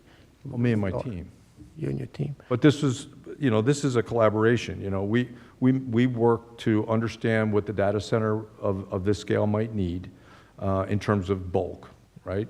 But no matter what you put there, whether it's a data center or whether it's a a cow farm, whatever you put there, I mean, it has to fit, right, into the character of the neighborhood. No? In my Is that opinion- not part of what the planning aspect of it is? Trying to make uses compatible is part of what we do. And the bulk requirements that we put in here, I felt, are moves to make it compatible. Okay, 70-foot buffer, 70-foot setback for a 50-foot building is less than 1-to-1, okay? That's generally means that if you have a sun angle that's, creating a 45-degree shadow, you don't want shadow anything beyond that 50 feet. Okay. As I said before, when you have wintertime, you have longer shadows, in the summertime, you have shorter shadows. We put buffering in here, particularly where the residents are. We require a 6-foot high masonry wall that's acoustic dampening because trees and other things won't do that. And then we add the buffering plant material that's required to go in there. So in my opinion, I feel that we did include bulk standards for the data center that would make it compatible with the neighborhood, but also be able to accommodate a data center. And this is not an easy area. This is an area we've got commercial, corporate uses, office uses along the highway. We've got some that creep back along Woodside Lane. There's, as I said before, there's some residential street parcels, but there's also non-residential intrusions in there. So we've got multifamily residential zone on the east side, and we've got the large club property, the Eagle property in the back, which doesn't really have anybody living there, right? So the idea that we thought about how this would be compatible is evident, in my opinion, in the bulk standards that we put for this, and also the other controls in terms of sound and communications and things like that. So, After having served 10 years on the zoning board, I listened to a lot of zoning applications. And I got to tell you, whenever I heard a planner use the word compatible, which wasn't very often, it typically was basically trying to make that round peg that had to fit into a square hole be a little bit more square, and try to kind of like, make it more compatible. But and the reality is that typically it meant that whatever project it may be, certainly had issues in fitting in within the character of that neighborhood. I wish I had. Is Mr. Tursky going to testify today? Is he going to provide any type of? Is he going to address this at all? Is there any plan for that? Would you repeat land that? use application, Yeah. No. I don't think that was intended tonight. Okay, that's fine, fair enough. I'm just asking because I have a lot of questions about this height. Because really, end of the day, that's the main issue. And I got to tell you, the email raises a lot more questions, and I just don't have an opportunity to have those questions answered. So, All right, any other questions to the panel? I'd like to open the meeting. Go ahead, Alan. I'd just like to say that along the discussions that we've had about this project and these properties, one of the things that I've been concerned about is Cuckold's Brook. And it seems to me, as Mr. Sullivan mentioned, the prior project that failed created some infrastructure there that is causing water problems. And one of the things that the proposal that we have today for redevelopment will mitigate those water issues. that's correct. So I look at that as a positive. Looking at the lands around, we're next to an interstate, to a state highway, and I think there's alternate uses for the property that could come in that would not include a data center. Am I correct, Mr. President? Yes, sir. That I think could be more detrimental to the neighborhood than what's being proposed at this time as a data center and some housing. If I may, the original suggested plan was a warehouse, and one that the township, and especially this council, did not look favorably upon. When the issue of a data center arose as an option, I don't know about anybody else, but I consider a data center a much more valuable resource to the township than a warehouse. In terms of rateable, a warehouse is cheap space. It's 4 walls, a floor. There's not a lot of rateable there, but there sure is traffic. A data center offers a significant rateable with very little impact on movement within the neighborhood. It's not going to bring 300 people or 500 people or something like that. Don't know how many. Maybe it's 20. I don't know. I don't have an issue with it. I don't have an issue with a data center, Councilman President. Oh, you're not done? I'm sorry. I thought you were I'm not finished. done. So from a practical standpoint, we, as a council, and collectively, I thought we included you, Philippe, thought a data center was a good solution to this particular piece of property. You know, and it has been under discussion for a number of months. Again, I'm going to repeat what I said. I don't have an issue with a data center. I think a data center is actually a good use for the site. However, I do think the applicant still has an obligation to mitigate the height of the building and to mitigate the impact it has on the community and the surroundings of it. And I'm not sure, I try not to interrupt you. I'm just not convinced by the information that I have that there is even the need to go to 57 feet based on these numbers. Philippe, we have Ruben here in the audience who is actually the property owner or developer. Ruben, would you mind coming forward to chat with us about the height of the building? Yeah, please. Because specifically, the letter you received today was from Ruben. So that's why I asked you if he was going to come forward, but you said, I thought the implication, you were indicating that he was not going to come forward. No, I said it at the right time. Oh. But, yeah. All right. Please, name and business, please. Attorney, I'm here, so. Please, step into the microphone, please. Ruben Torsky. And can you explain to us your function in this, in the data center development plan? Sure.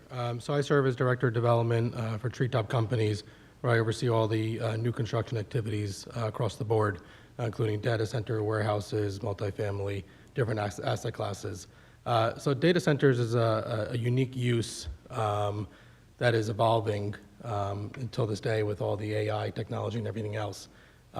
With the data center, there are certain requirements because of the use and the amount of equipment inside the building.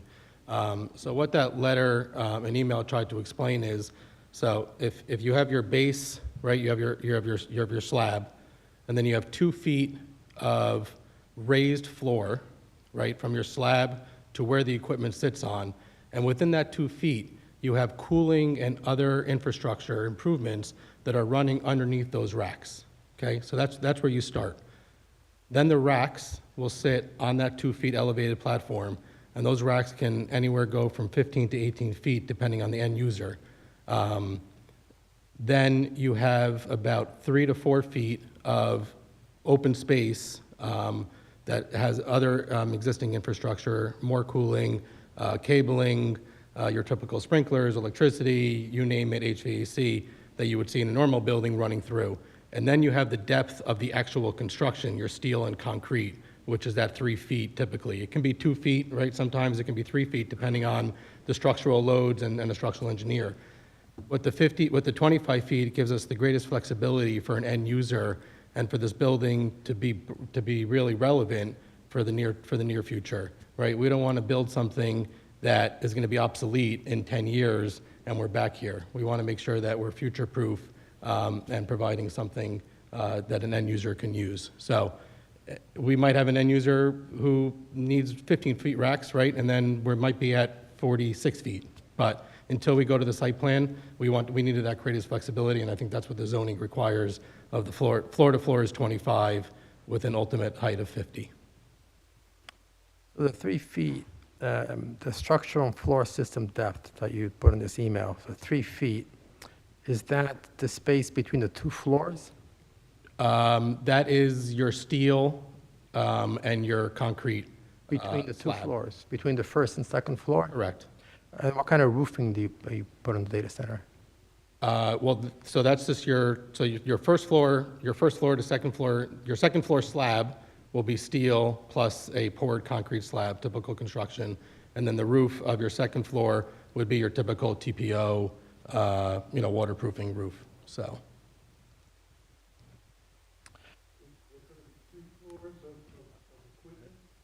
Hold your questions till we open to the public. Is there any possibility of building?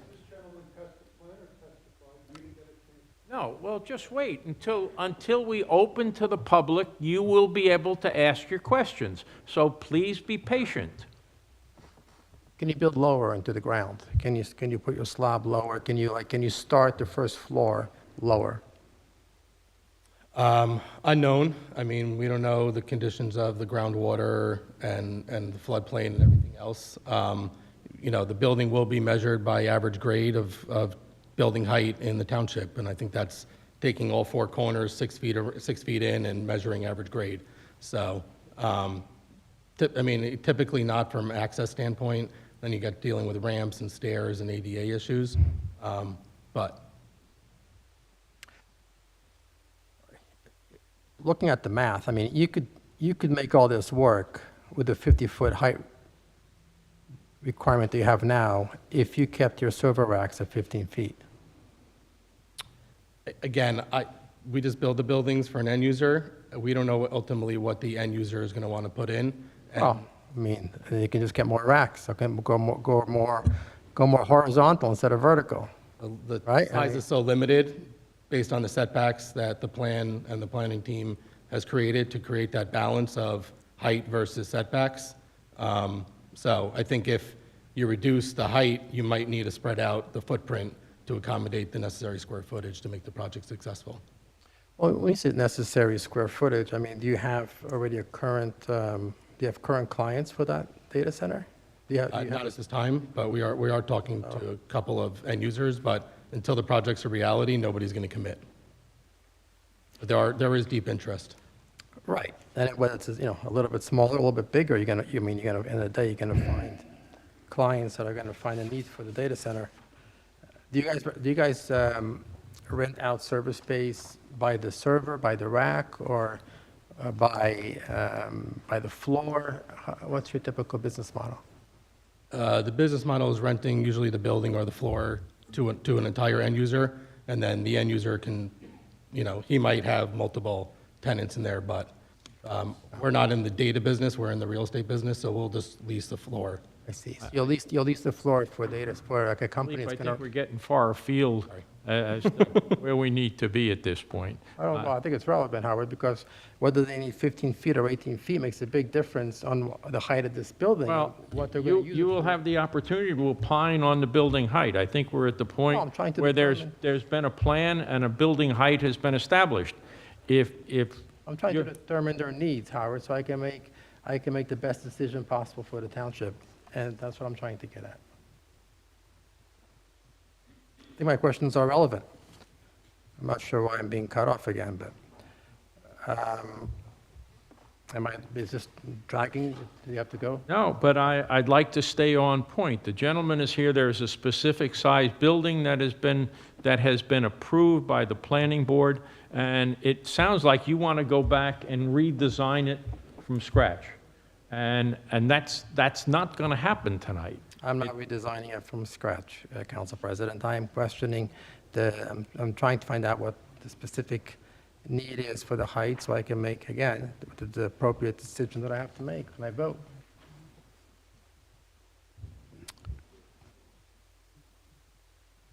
Mr. President, Do you have any other questions for Ruben? If not, I'd like to open it to the I have public. one quick question. Yes, sir. Regarding the 7 feet for the equipment, just as I understand it, and can you clarify, that is not 7 feet across the entire roof? There's setbacks on the roof? It's confined to, for lack of a better term, the center of the roof? Mr. Sullivan's probably better, but Okay, thank you. Yeah, that's a plan question, not a real estate question. There's required setback 10% of the facade length. So on a 100-foot facade, you would have to be set back 10 feet. On a 200-foot facade, you would have to be set back 20 feet. And it's required that the equipment be located as close as possible to the physical center of the roof of the building. All that, and so it's meant to be squeezed in. Yeah, okay. Thank you. Okay. Any other questions? I'd like to open to the public. Could I have a motion to open to the public? I'll make that motion. I will second please. it. All those in favor, signify by saying aye. Aye. Aye. Any opposed? Okay, we are now open to the public on 10A for questions. Mrs. Franco, come on up. Please announce your appearance, please. Bless you. Hi, Kathy Franco. A few quick questions. One is, why is the data center being put in the central part of the property rather than closer to the highway? Since my understanding of data centers is they produce a lot of noise, so why not put them closer to the highway, which is already producing a lot of noise, rather than in the center of the property closer to the residential? The location is where there is no development. Is this? I don't know that Is that's the on. light, No. press the button, is the Now light it's- on? The light's on. Okay, then we should be. I sound different. The idea is redevelopment. The front of the site is already already developed with an existing office building. So Gray Mark 1 intends to stay there, that building? We've had no indication that it is going away. Okay. Within the redevelopment plan, it's a permitted use, and we make sure that it's a permitted use within the redevelopment plan. And the idea is that the rear, which is dilapidated and not there, is where the redevelopment. Oh, okay, no, that's very helpful to me, because I couldn't understand if that was part of it. And you can still hear the road noise back there.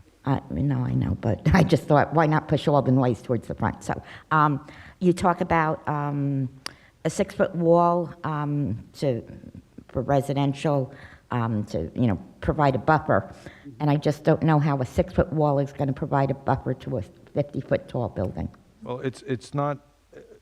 Obviously, it won't. Okay. But the buffer's designed in a way that, first of all, there may be circulation of vehicles around the building for service. There's no loading or parking permitted between the residences that would be placed along Woodside Lane and the building, but you can have an access way. And so the idea was that you're going to use plant material and maybe some mounding or something like that to help buffer within the buffer that's required. There's a 50-foot buffer requirement. But on the inside edge of that, on the building side, where you wouldn't see it, the 6-foot masonry wall is intended to provide screening for headlights and screening for noise that would occur at the ground level. So that in addition to the visual screening and the trees as they get bigger will help that. It'll never fully block it, their vegetation, but that wall will, throughout the seasons, provide a barrier to like headlights and noise at that ground level. Okay, great. Thank you very much. And my only other comment was, I was very disappointed that the link to the actual redevelopment plan was not easy to find. When I went to the minutes, and it said, that it would be based upon the redevelopment plan, and fortunately, I had another copy of that in a different file, so I would just hope in the future, when you look at redevelopment plans, that that's linked a little bit easier. Thank you. Anyone else wishing to address the council? Come on up, sir. Yes.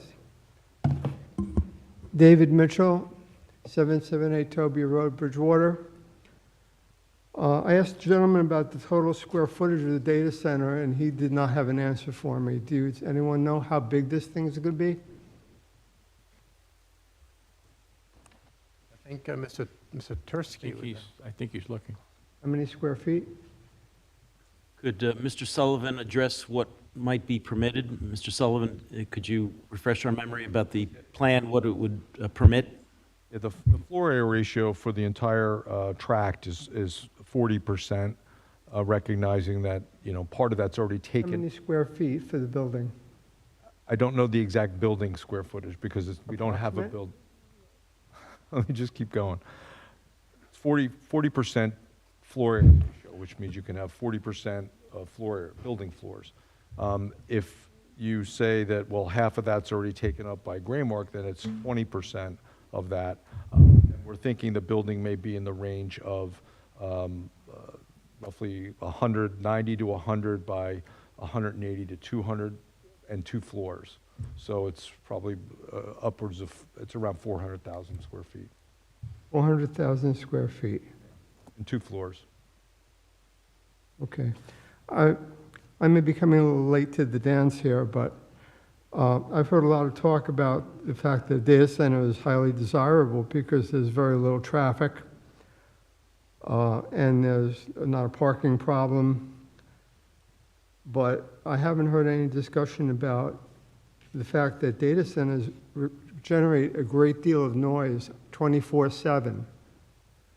They also require a great deal of water for cooling and a great deal of electricity. They also require backup generators. And a backup generator to handle a 400,000 square foot building is probably the size of a tractor trailer, and it would need a relevant supply of diesel fuel to keep it going long enough to keep those computers humming. Also, the gentleman mentioned that he wants to keep the building to be appropriate for 10 years. The average turnaround for technology, computer technology, which I have a background in, is about 3 years. So, if you're talking about building a server, the last time I saw a server rack, it was 7 feet high. I don't know how you get to the top of a 15-foot server rack unless you have some kind of jetpack or something, but I'll accept that if that's what he says that's what's going on. I have a little trouble with the arithmetic, but again, that's not what I'm talking about. Data centers generate large amounts of noise and also waste heat. The sound from a typical data center is loud, continuous, and will have the greatest impact on residents in the surrounding areas who will have to contend with that noise 24/7. You're talking about a 70-foot setback. Will the residents have to keep their windows closed in the summer so they can sleep? Will their children, who don't have to go to work during the day, will be able to play in their yards? If there's a noise issue, has the applicant made a formal plan to deal with it, or is that up to the township? Data centers use a large amount of water and electricity, as I mentioned before. I have had the opportunity to go to a data center. New York Life has a large data center in Lebanon, and I've toured the facility from top to bottom. They recycle the heat from the computers to warm the building in the winter, but require extensive refrigeration units to cool both the building and computers during the warmer months. They also required a dedicated high-voltage power line from a nearby tower that connected to a substation located on their campus. Where does the applicant expect to get that amount of power and water without impacting the other buildings and residences that use the same water and power lines? Is public service going to dedicate a high-power transmission line and build a dedicated substation on the property? And if so, where would it be located? In terms of backup generators, again, when I toured the New York Life facility, their generator was powered by a jet turbine and required aviation fuel. A backup generator capable of serving the needs of a data center of this size would be quite large, typically use diesel engines, and would require on-site storage of large quantities of diesel fuel. Is the area zoned for large storage containers of diesel fuel? What contingency plans are in place for a spill or a leak? Also, I find that 7 feet for HVAC and noise abatement somewhat disingenuous. The high-efficiency condenser units for each floor of my residence are 4 feet tall. Data centers, which are vastly larger, require larger than normal HVAC units because they generate incredible amounts of heat, especially a 15-foot server rack.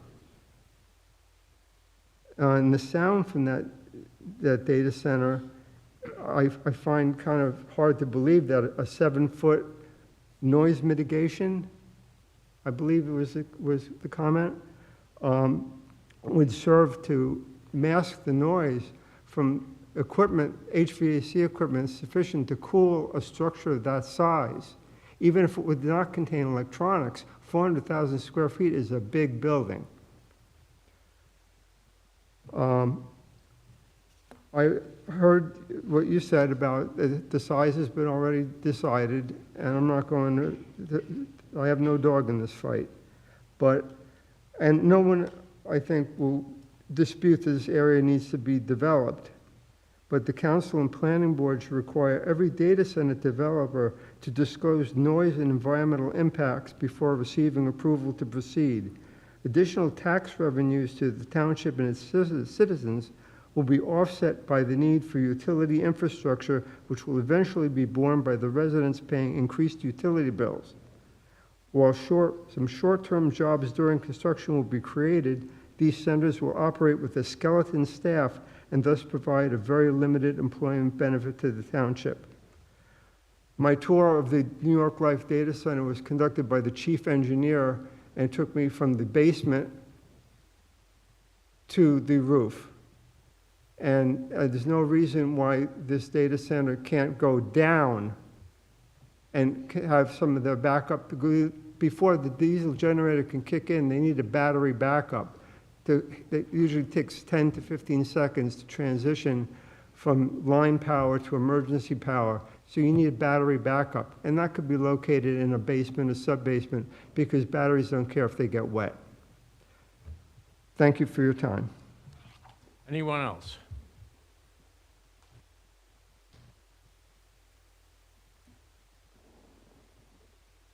Claudette Vaught, 218 Woodside Lane. Question that I have, if I go through the chair, or I don't know if I speak with the planner directly, I assume there are other data centers in Bridgewater Township. We have one. We have one. Two. Okay. Got PSE&G and the old Olivetti building. Okay, those data centers, do those locations abut residential areas similar to? Both of them do, actually. Yes. They're both on highway, and the rear of them, both of them abut into residential neighborhoods. And are their heights exceeding what we've been talking about tonight? I could not tell you I've only seen one of them. I can't tell you the height, so. I think we have an outstanding question about the relevance of this building height for this neighborhood, and why would we impose on our neighborhood something that we have not imposed on other neighborhoods? Yeah, I know. Thank you. Actually, wasn't it an office building?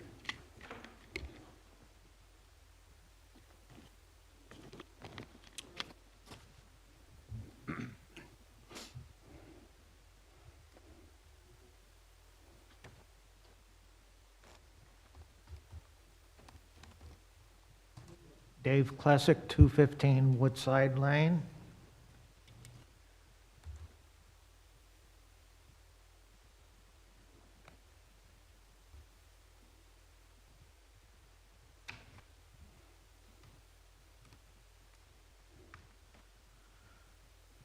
Okay, within Mr. Sullivan, he stated that there would be no access to Adamsville Road. I have not heard a guarantee about any access not to Woodside Lane yet in any of this discussion. Secondly, is you're talking about a 70-foot buffer with these residential lots. Let me ask Mr. Sullivan, since he is a planner, what's the setback required from Bridgewater from Route 22 for any construction? I couldn't, it depends on the zone, and I could. Okay, can anybody tell me here? I believe it's Yes, 150 feet. Setback, but it may be 200. Hang on, we're researching. No, I'm trying to look at the height of one of the data centers. Okay. So nobody can answer me that? Okay, I thought I had read about the Starbucks, and they wanted like at least 120 to 150 feet. So residential to somebody whizzing by at 55 miles an hour doesn't quite seem to cut it to me. Another point I want to The make, residents on Woodside Lane? Woodside Lane. All right, the cul-de-sac there will be no access from Woodside Lane to 22, and there will be no access from Woodside Lane to this project. Woodside Lane is coming in from whatever the direction is, but the cul-de-sac ends before it gets to 22. So there is no Route 22 access. If your concern is the traffic on 22 is going to turn into Woodside Lane, that's not going to happen. I'm not so concerned about that, but any type of driveway coming from the center or any of the office. That's off 22. There was testimony earlier that there has to be a 6-foot-high wall with vegetation between the homes off of Woodside and the data center. Okay. So I think I brought up at the last meeting is much to our, whatever it was we can say, but this area was R20 up to about the year 2000, and then developers came in and had it changed to R20. Now, all of a sudden, you're adding 3 residential lots, and this is zoned right now MB1 zoning, and I know in all of that and your master planning, you're saying is, I would consider this a spot zoning type of deal. So I would like to see the elimination of those 3 lots, an additional buffer from Woodside Lane. Didn't you, at the last meeting, say instead of 3, you would have preferred 2 homes? 2 homes, something that would do that, or the elimination. Oh, okay, I didn't hear the elimination. I heard you say you would have preferred 2 homes as opposed to 3. 2 homes, because as far as I know, R10 is basically a 100 by 100-foot lot. Am I correct of saying that? Yeah, 10,000 square feet. Okay. Talking about the high water usages, are you aware there is no water, city water, at least on Woodside Lane? It only goes from Union Avenue to about 400 feet down. The rest are all wells there. I personally have no knowledge of. Because I don't know where they will be getting all their water from. I think it's important too, though, that I think we have a lot of concerns, and I understand that, but as I understand this redevelopment process, this is for us to determine and approve potential uses. We've heard from Mr. Sullivan that this needs to go to the planning board, and I think a lot of the questions we're hearing tonight are probably better suited at the planning board down the road. You know, there's a lot of talk on a data center. We don't know if it's a data center. There's also possibilities of homes there. You know, we don't know what the use is. We don't have any design for the building. I just feel like we're getting into a lot of land use board matters as opposed to a redevelopment plan. Okay, another question for you.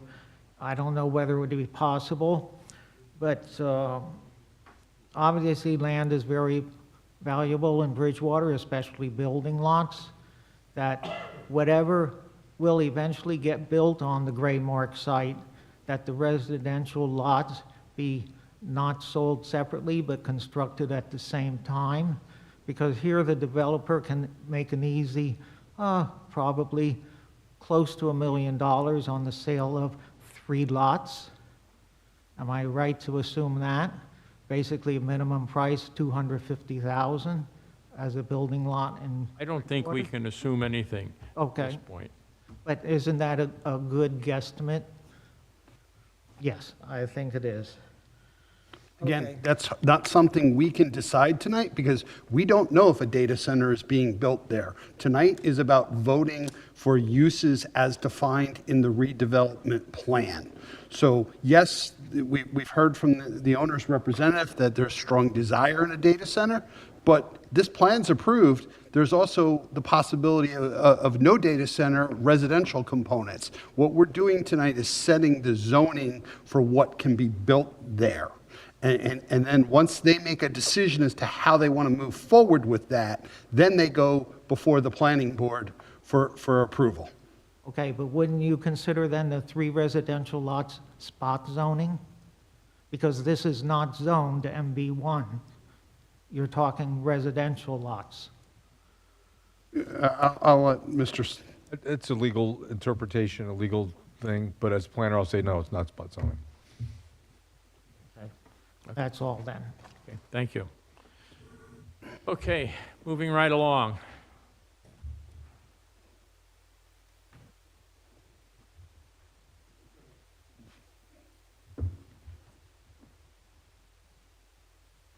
My name is Saina Chunduri. I'm from 356 Woodside Lane. Please speak into the microphone, sir. A little louder, please. Yeah. Can you hear me now? Yes. Okay. I'm Saina Chunduri. I'm from 356 Woodside Lane. As the plan says, and we are right next to the proposed development plan because we are right next to it. So my main concern is with the height of the building because as Mr. Ring was saying, this plan, they don't know whether they are building the data center, but if you hear the plan, they're going above the 50 feet of the building. So if we are approving the plan, that means like we should be keeping the limits on the height of the buildings and also the setback. And there is, as somebody pointed out, a data center. It's not like there is not going to be many people working there. It's a 24/7 operation because I work in the IT, so I know how much traffic, how many people will be coming in. And number 2 is, as they were saying, huge electricity wires they need to build, and then there is a lot of water, and there will be, for getting the data, either they need to build the satellite connections or they need to build a lot of cables for the internet connectivity. So there will be a lot of radiations and a lot of noise, a lot of stuff. And somebody pointed out we have 2 data centers. I would like to know what is the size of those data centers. When consider that, compare that with this, and we are right living next to the building, which is going to be constructed if it goes through. So I want to get more details about the plan, where we are limiting the height and also water supply, electricity, and all of those facilities. Don't forget, the water supply is supplied by American Water Company. Power is from public service, electric and gas. If the builder, it is the builder's responsibility to contract with the utility suppliers. That is not Bridgewater Township's job. And if he can get the supply that he needs, then he can proceed. If he cannot, if the utilities cannot provide it, that's an issue for him. Okay, because ours is a well water. We don't have the city water for us. So if there is anything going on where it is going to impact the water bed, we want to know that. All right. All right? Thank you. Thank you. Okay.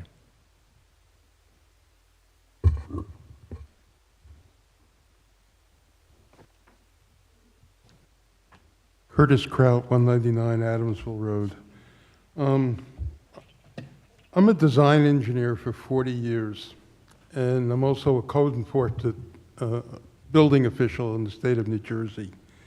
And I've dealt with rooftop units for various types of construction and buildings, and there are just so many issues that have come up here just tonight, just from a design perspective, that I would have hoped would have had the parameters and ground rules defined even before this redevelopment plan went into place. But since we can't put the horse back in the barn here, at least that's the impression I'm getting. One question that came up earlier is the application for development, and what about the deviations and things like that? And when Mr. Sullivan spoke, he referred to the bulk requirements as being like a typical C variance. But virtually all the applications for development on this property have been required to go before the zoning board because they require multiple D variances. And the D variances include height, and use. And in this discussion about what would require revisiting before this body if there's a deviation with regard to use and mandatory components, but height in this example is considered a bulk requirement.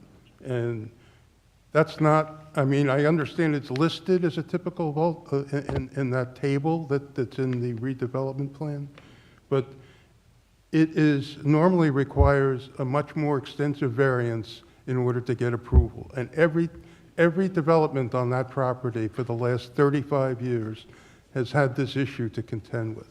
Now, a data center, it's still not clear to me. This sounds like it's going to be a very vertical building, and it's going to have multiple floors. Did I hear two? Two. Floors? 2 floors. Okay. 2 floors with plenums for air circulation between the floors, plus additional space for ducting and such for cooling. And we're talking about putting cooling towers. Is that what's going to go on the roof, cooling towers and compressors? No. I'm sorry? We can't hear what's being said if you could. I'm sorry? We can't hear. You had asked the question if the building was going to have cooling towers. Right. I think Ruben said, no, it is not going to have cooling towers as such. Again, we're not approving a design. We're not designing the building, the infrastructure. We're not designing the heat load. We're trying to construct a fabric here of what would be permitted so that a site plan could be developed, so the details that you're looking for can evolve before the planning board. I think you're trying to design the entire building here. Well, no, this redevelopment plan includes specific design criteria that anybody who wants to develop on this property has to conform to. And yes, the use is one of them, and yes, maybe a general acceptance of a data plan on a conceptual level is fine. But when it says here that deviations from bulk requirements basically can be decided by the planning board, but anything require the mandatory components and use regulations have to go basically back to this body for approval. And that's a lot different than it is during the normal. No, what I think Mr. Sullivan said was, basically it goes to the planning board, and if the planning board oversight is within the parameters of this plan, then they can move forward. If they deviate from the plan, then they have to come back to this board for approval. That's what I believe he said. Am I correct? To an extent, if there are deviations with the mandatory components or the use requirements, they would not comply with this plan. They would require a plan amendment. And if that were the case, the point at which there's a determination of consistency with the plan prior to the planning board, if you can't pass that first hurdle, you never get to the planning board. Okay. The backup generation, power generation issue is the gentleman had suggested earlier, usually requires a backup diesel generator. Are those going to be mounted rooftop, or are they going to be down at the ground level? It hasn't been designed. It hasn't. Too early to tell. It hasn't been designed yet. I would imagine that the height regulations would not allow it in a 50-foot building to happen on the roof. You know, you've defined a perimeter wall to be placed around the property. It's like a 6-foot masonry wall, I believe you said, it has to go around the whole perimeter of the property. Between the building and On Woodside Lane. residents on Woodside Lane. And a good portion of the concerns that are going to come out of the data center, especially with the rooftop-mounted systems, is the noise generated. And now I know your plan calls for a study to be submitted as part of that design process, but it also, there's no certainty. And then the question is, if it's all rooftop-mounted stuff, how do you mitigate the acoustic noise that comes out of it? Go ahead. So this is although this is enhanced, this is a zoning ordinance, okay? We've put in here as many safeguards as we could. We understand that there is noise generation from a data center. We understand that there are generators. We understand that there are backups. We understand that there are HVAC or air cooling. We understand all that. We have put in here requirements for acoustic screening. And wherever that goes, if it goes up high, if it goes up down low, that acoustic screening has to happen, okay? We can't design the building now. We can't get into the head of the constructor of this building or the designer of the building. Right, but most of the consulting that you've done so far has not been with the public, but rather a potential applicant in the future for the property currently. Okay, and there's been very little interactive discussion in Mr. Sullivan is a professional planner engaged by this township. He's been working on this project. It is a complex project.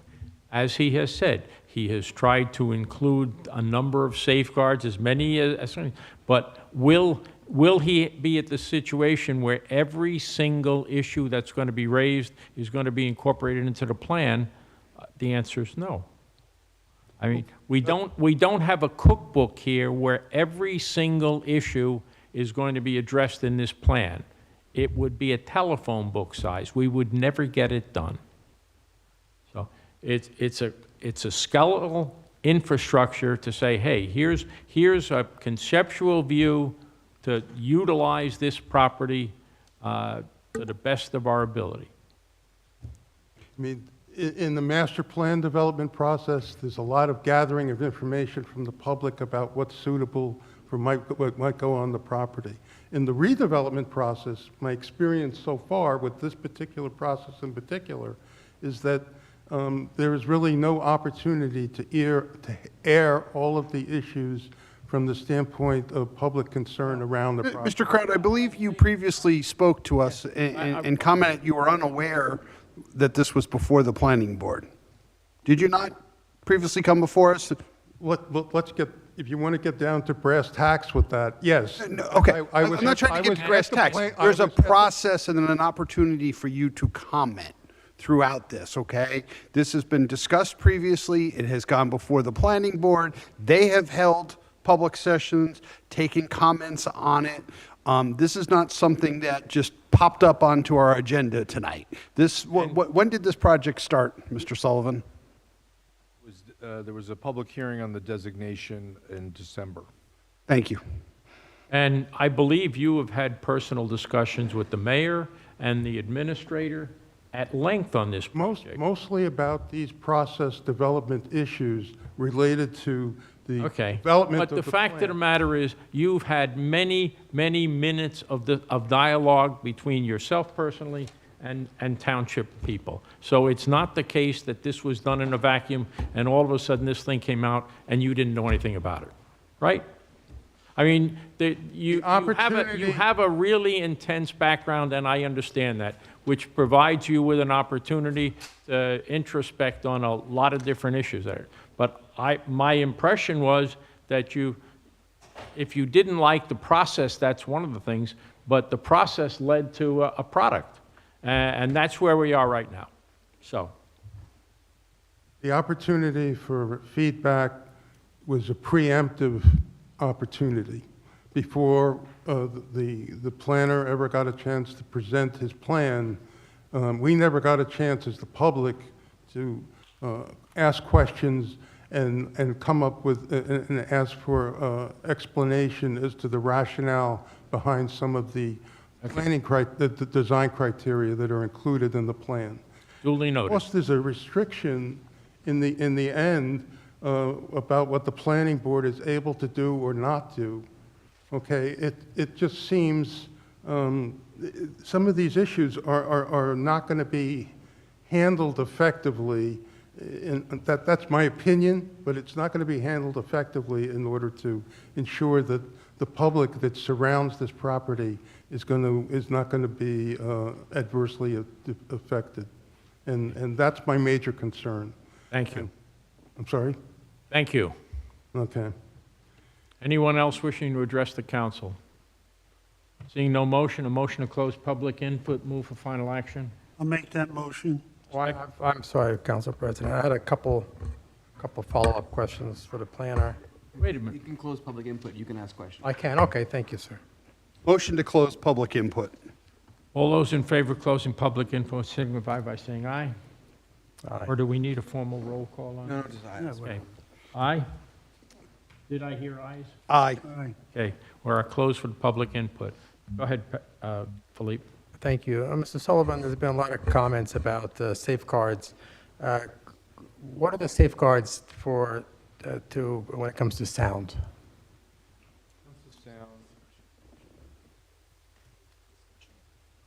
So,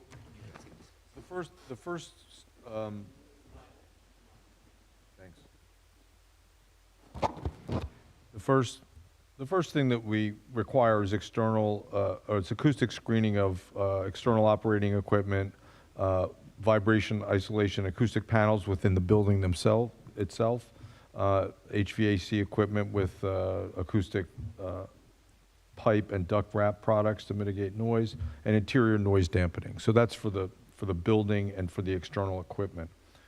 Then there are maximum permitted sound pressure levels.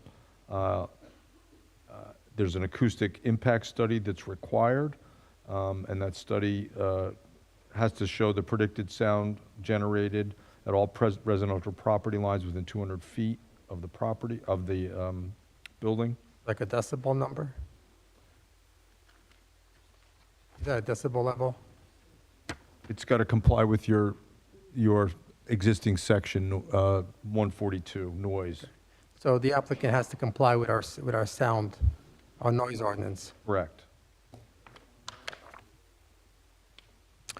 And is there any safeguard when it comes to? I'm sorry. Oh, you're I not just want- finished. I'm sorry? You're not finished. I have a couple more just to say. So that's the study that's required.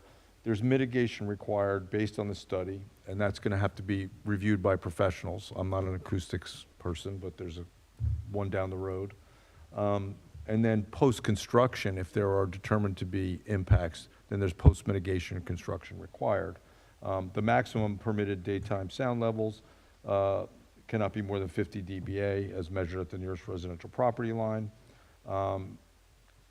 If it meets that standard, the compliance does not negate the ability of the board to require mitigation if it is determined that the sound produced at the data center is resulting in a negative impact in nearby residences. So beyond the limits, if it's still a problem, because you may meet that threshold, there's still an ability to require mitigation. A lot of concerns about possible fuels on the site. Could the applicant have tankers of diesel fuel on the site? Would that be permissible? Fuel storage is not permitted. Not permitted at all? It's not prohibited, but it's not specifically permitted, so it would be prohibited. Prohibited? Okay. I have 3 questions for Mr. Twersky. Could you come up for a second? Did I say your name incorrectly? I'm sorry, Twersky?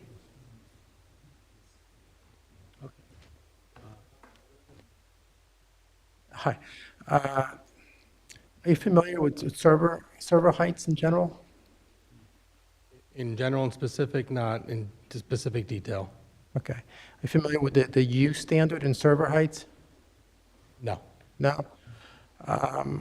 Typically, in the United States, the average server height is 7 feet. Does that make sense to you at all?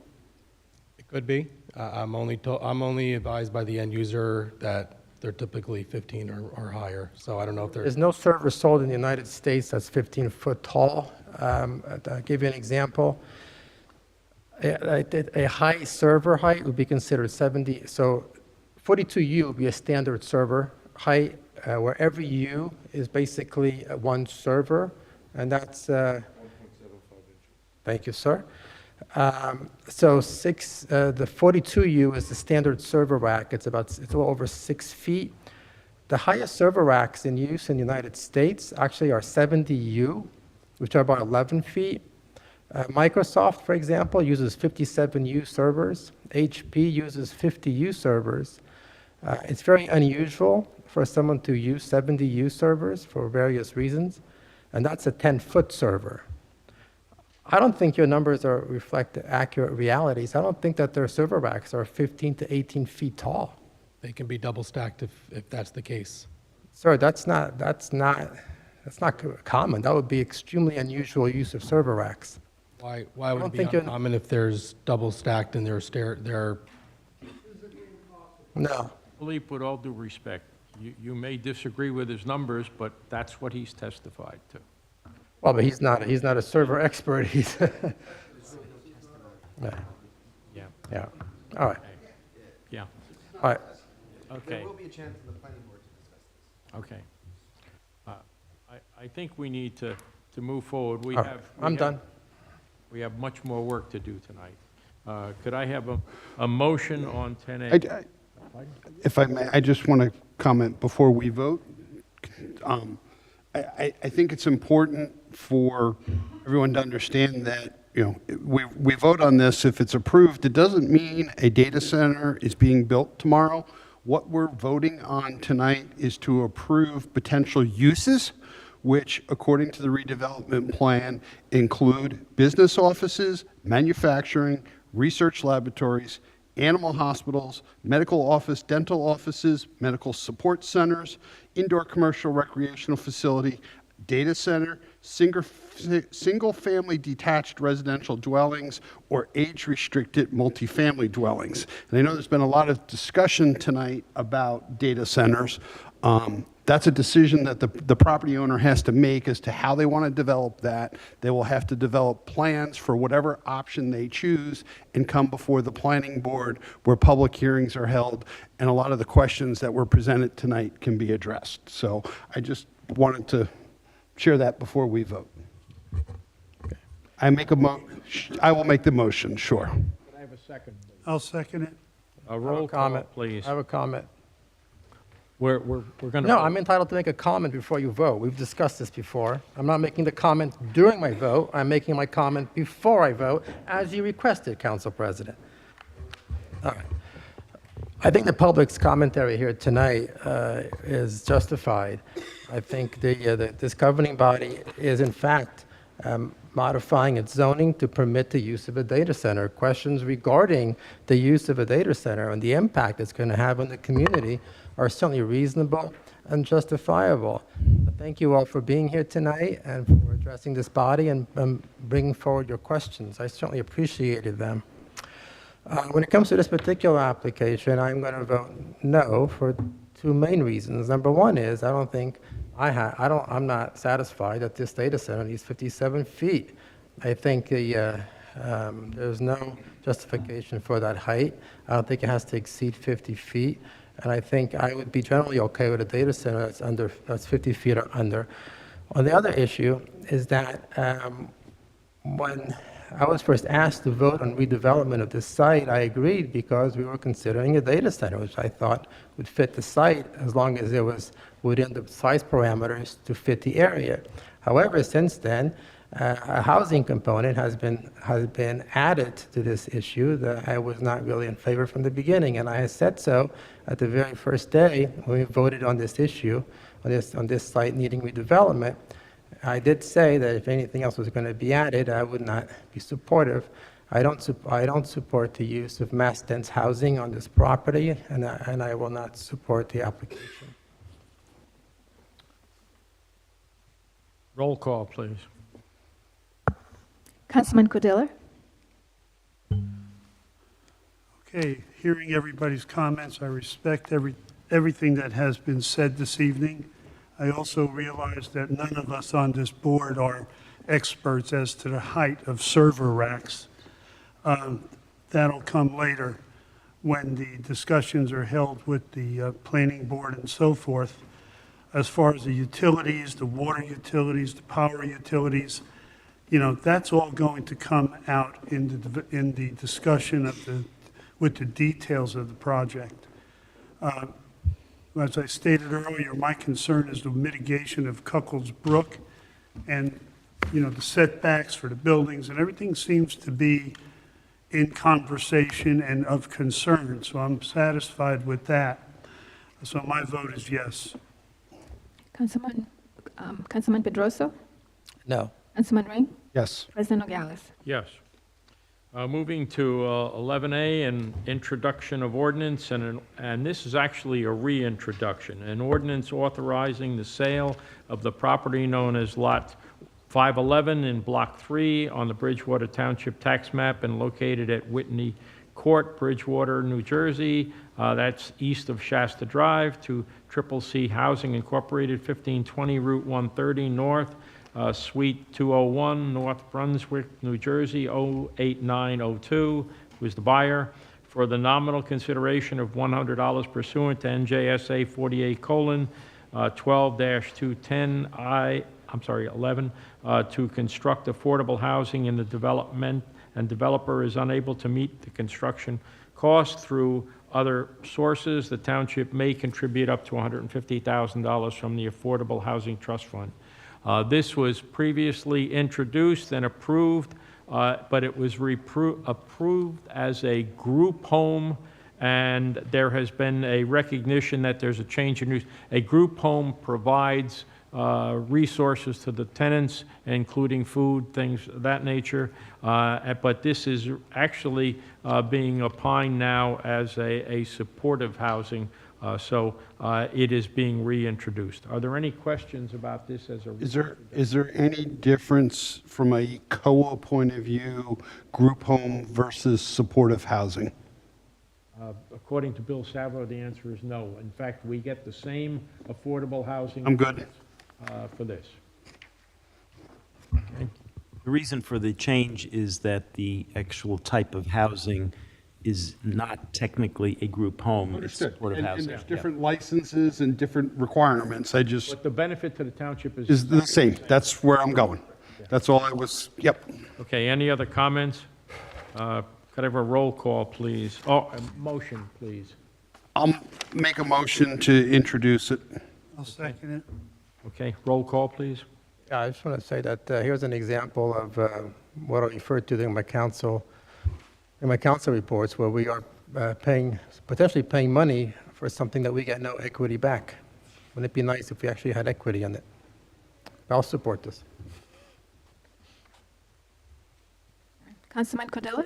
Yes. Councilman Pedroso? Yes. Councilman Ring? Yes. President Nogales. Yes. Okay, we have... Public hearing? Yep. I'll set the public hearing. The final action for this... Oh, yes, I'm sorry. Thank you. That's okay. The final ordinance for this, the final action for this ordinance is scheduled for May 8th, 2025 at 7:30 p.m. here in the municipal courtroom. Public inspection of this ordinance is available on the township website, on the bulletin board, and through the clerk's office. Okay, thank you. I'm going to take consent for 12D, C, and B, C, and, yeah, okay. A, including naming Michael Pappas as Township Municipal Housing Liaison. B is appointing Blanca Lyons as Bridgewater Township Tax Collector pursuant to NJSA 48:9-141, etc. By the way, this is effective as March 1st, and this is a 4-year assignment as such. C is appointing Anne Marie Silva as Township Treasurer pursuant to Sections 4-37, etc. of the Municipal Code of the Township of Bridgewater. I'll move that on consent. Could I have a second, please? I'll second it. Roll call, please. Councilman Cordella? Yes. Councilman Pedroso? Yes. Councilman Ring? Yes. President Nogales. Yes. Congratulations, Mr. Pappas. Okay. Okay. I'm going to move D, E, F, G, H, and I, which are all road projects. I'm going to read them as fast as I can.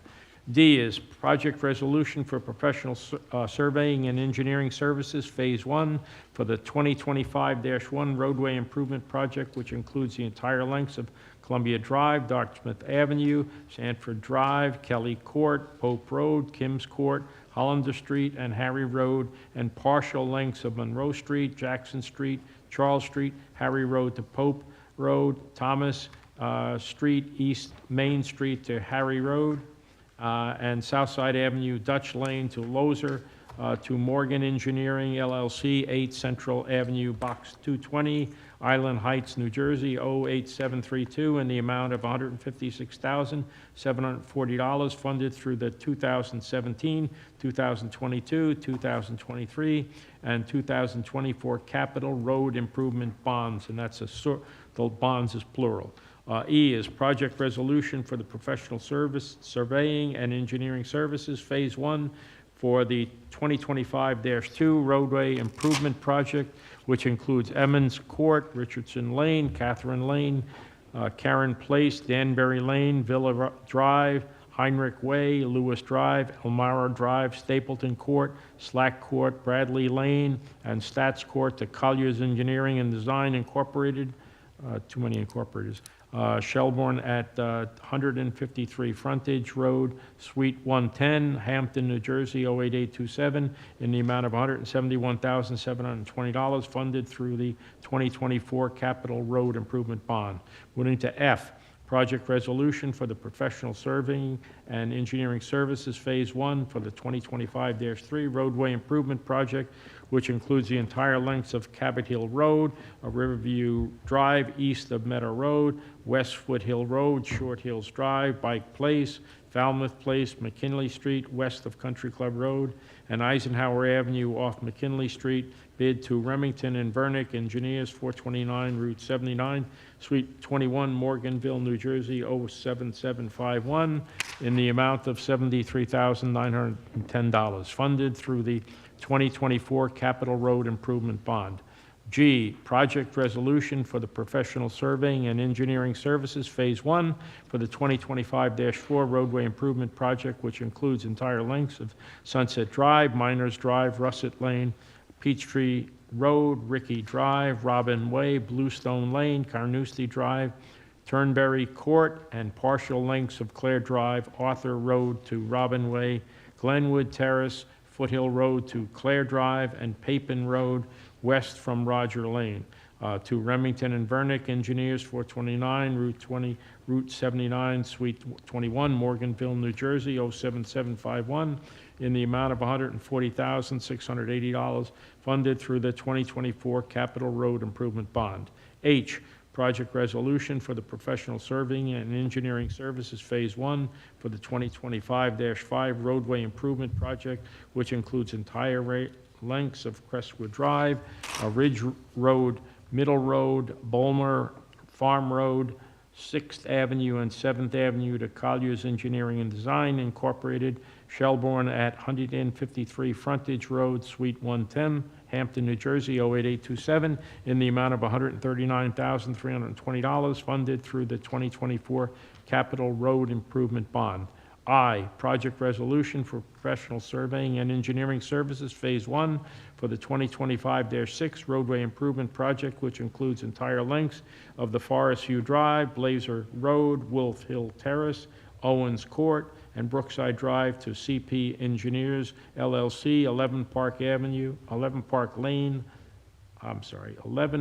Lake Road, Sparta, New Jersey, 07871-3241, in the amount of $136,560, funded through the 2019 and 2024 Capital Road Improvement Bonds. Don't ask me to repeat that. I was just going to say, can you? I will refuse to repeat that. Does anybody have any questions on this? Otherwise, I would... I do. I just have a comment before we vote.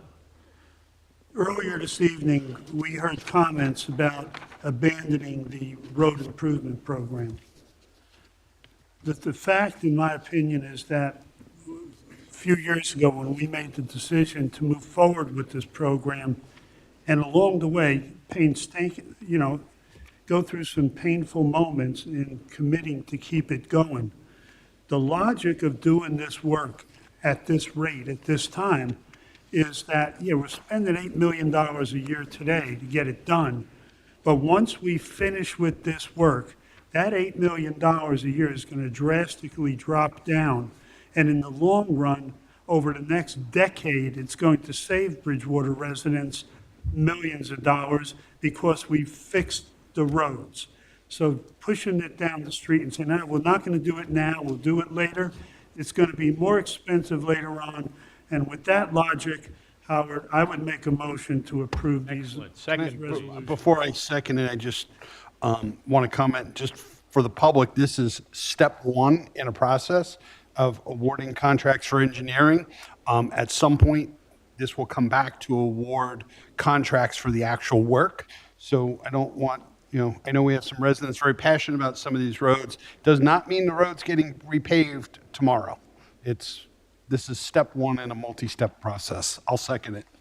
Thank you. On Roll call, consent. please. I have a comment. Yes, sir. Thank you. I'm a little bit torn when it comes to voting on this issue because I support fixing these roads and I support repairing these roads. However, my concern, as often is the case, is how we got to pay for it. As we sit here today on April 24th, I still have not seen a budget. I appreciate the fact that one was presented to at least Councilman Ring, but I have not seen the budget. I have no idea what the state of our township financial affairs is. I don't know which roads we can or cannot afford to do. And I'm not going to keep committing our township to continuous debt and borrowing without knowing our financial status. So I cannot, at the same time, support it for that reason. So I will simply abstain. Mr. President, I just wanted to clarify that all of these resolutions we're voting on tonight, everyone has seen the budget. No, as you read each of these, it was duly noted that there is no 2025 expenses. These are all being funded at a surplus from prior years. So there's zero impact to this year's budget on awarding of engineering. Simply design work. If that's the case, then actually you've made my decision a little bit easier, considering that last year Bridgewater had a tax increase of 12%. I think that was excessive, so I will vote no. Roll call, please. Councilman Cordilla? Yes. Councilman Pedroso? No. Councilman Ring? Yes. President Nogales? Yes. Okay, I'd like to take J, K, and L and do by consent also. I'll read the titles. Authorizing change order number 1, final change order decreasing the contract price from $959,035.37 to $881,937.69, a decrease of 8.04%, or $77,097.68. Authorizing acceptance of the project release of the performance bond, acceptance of the maintenance bond, and final payment to DeSantis Construction Incorporated, P.O. Box 6030, Somerset, New Jersey, 08875, for the 2023-5 roadway improvement project, which includes the entire lengths of Heritage Court, Hillside Avenue, Marlin Street, Orchard Street, Prospect Avenue, 2 sections, Rambler Drive, 2 sections, Stonehenge Lane, and Warren Avenue, funded through the 2023 Capital Road Project. K is authorizing the release of the performance guarantee in the amount of $5,477 and acceptance of the site improvements for RICA 360 Milltown Road Investments LLC, Block 165, Lot 2, at 360 Milltown Road. L is authorizing an additional $43,960.80 to Somerset County Road and Bridge Division for road salt for a total contract amount not to exceed $193,960.80 for the 2024-2025 winter season to be funded from the snow removal account. Any questions on J, K, and L? If not, could I have? I think you have some questions. Go ahead. I have no issue with JK. I also do not have an issue with L, but I do have a comment. Again, part of the responsibility that we have is to provide service. And yeah, we had roughly $150,000 budgeted for salt, and we spent $43,960.80 more. I would hate to think that we would vote against something like this because we exceeded a budget amount while we provided service to our residents and eliminated the possibility of some lawsuits or injuries. So with having those comments, I intend to support all 3. Have that as a motion? I'll make that a motion. I'll second it. Roll call, please. Councilman Cordilla? Yes. Councilman Pedroso? Yes. Councilman Ring? Yes. President Nogales? Yes. We'll move up to item 13, which is closed session for contract negotiations for the Center of Excellence, also known as Peters Brook, for litigation contract, negotiations of affordable housing, and tax appeal. Do we anticipate? There will be no action to be taken after the closed session. We will simply adjourn. Be it resolved by the Bridgewater Township Council that this body will now hold a closed session meeting to discuss the items. When and if the matters discussed become public knowledge, this information will become known to the public. Public is excluded from said meeting, and further notice thereof is dispensed with, all in accordance with Section 8 and 4A of the Open Public Meetings Act. Could I have a motion to go to closed session, please? Good night, Roman. I'll make that motion. Okay, Second. all those in favor? Aye. Aye. Okay, we are in closed session right now.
Thank you.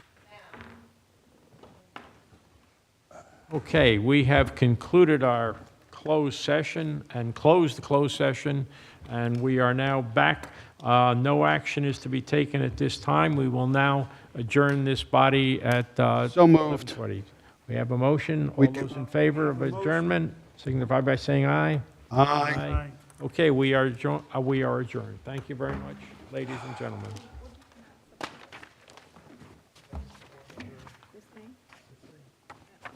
Right, because of what I said.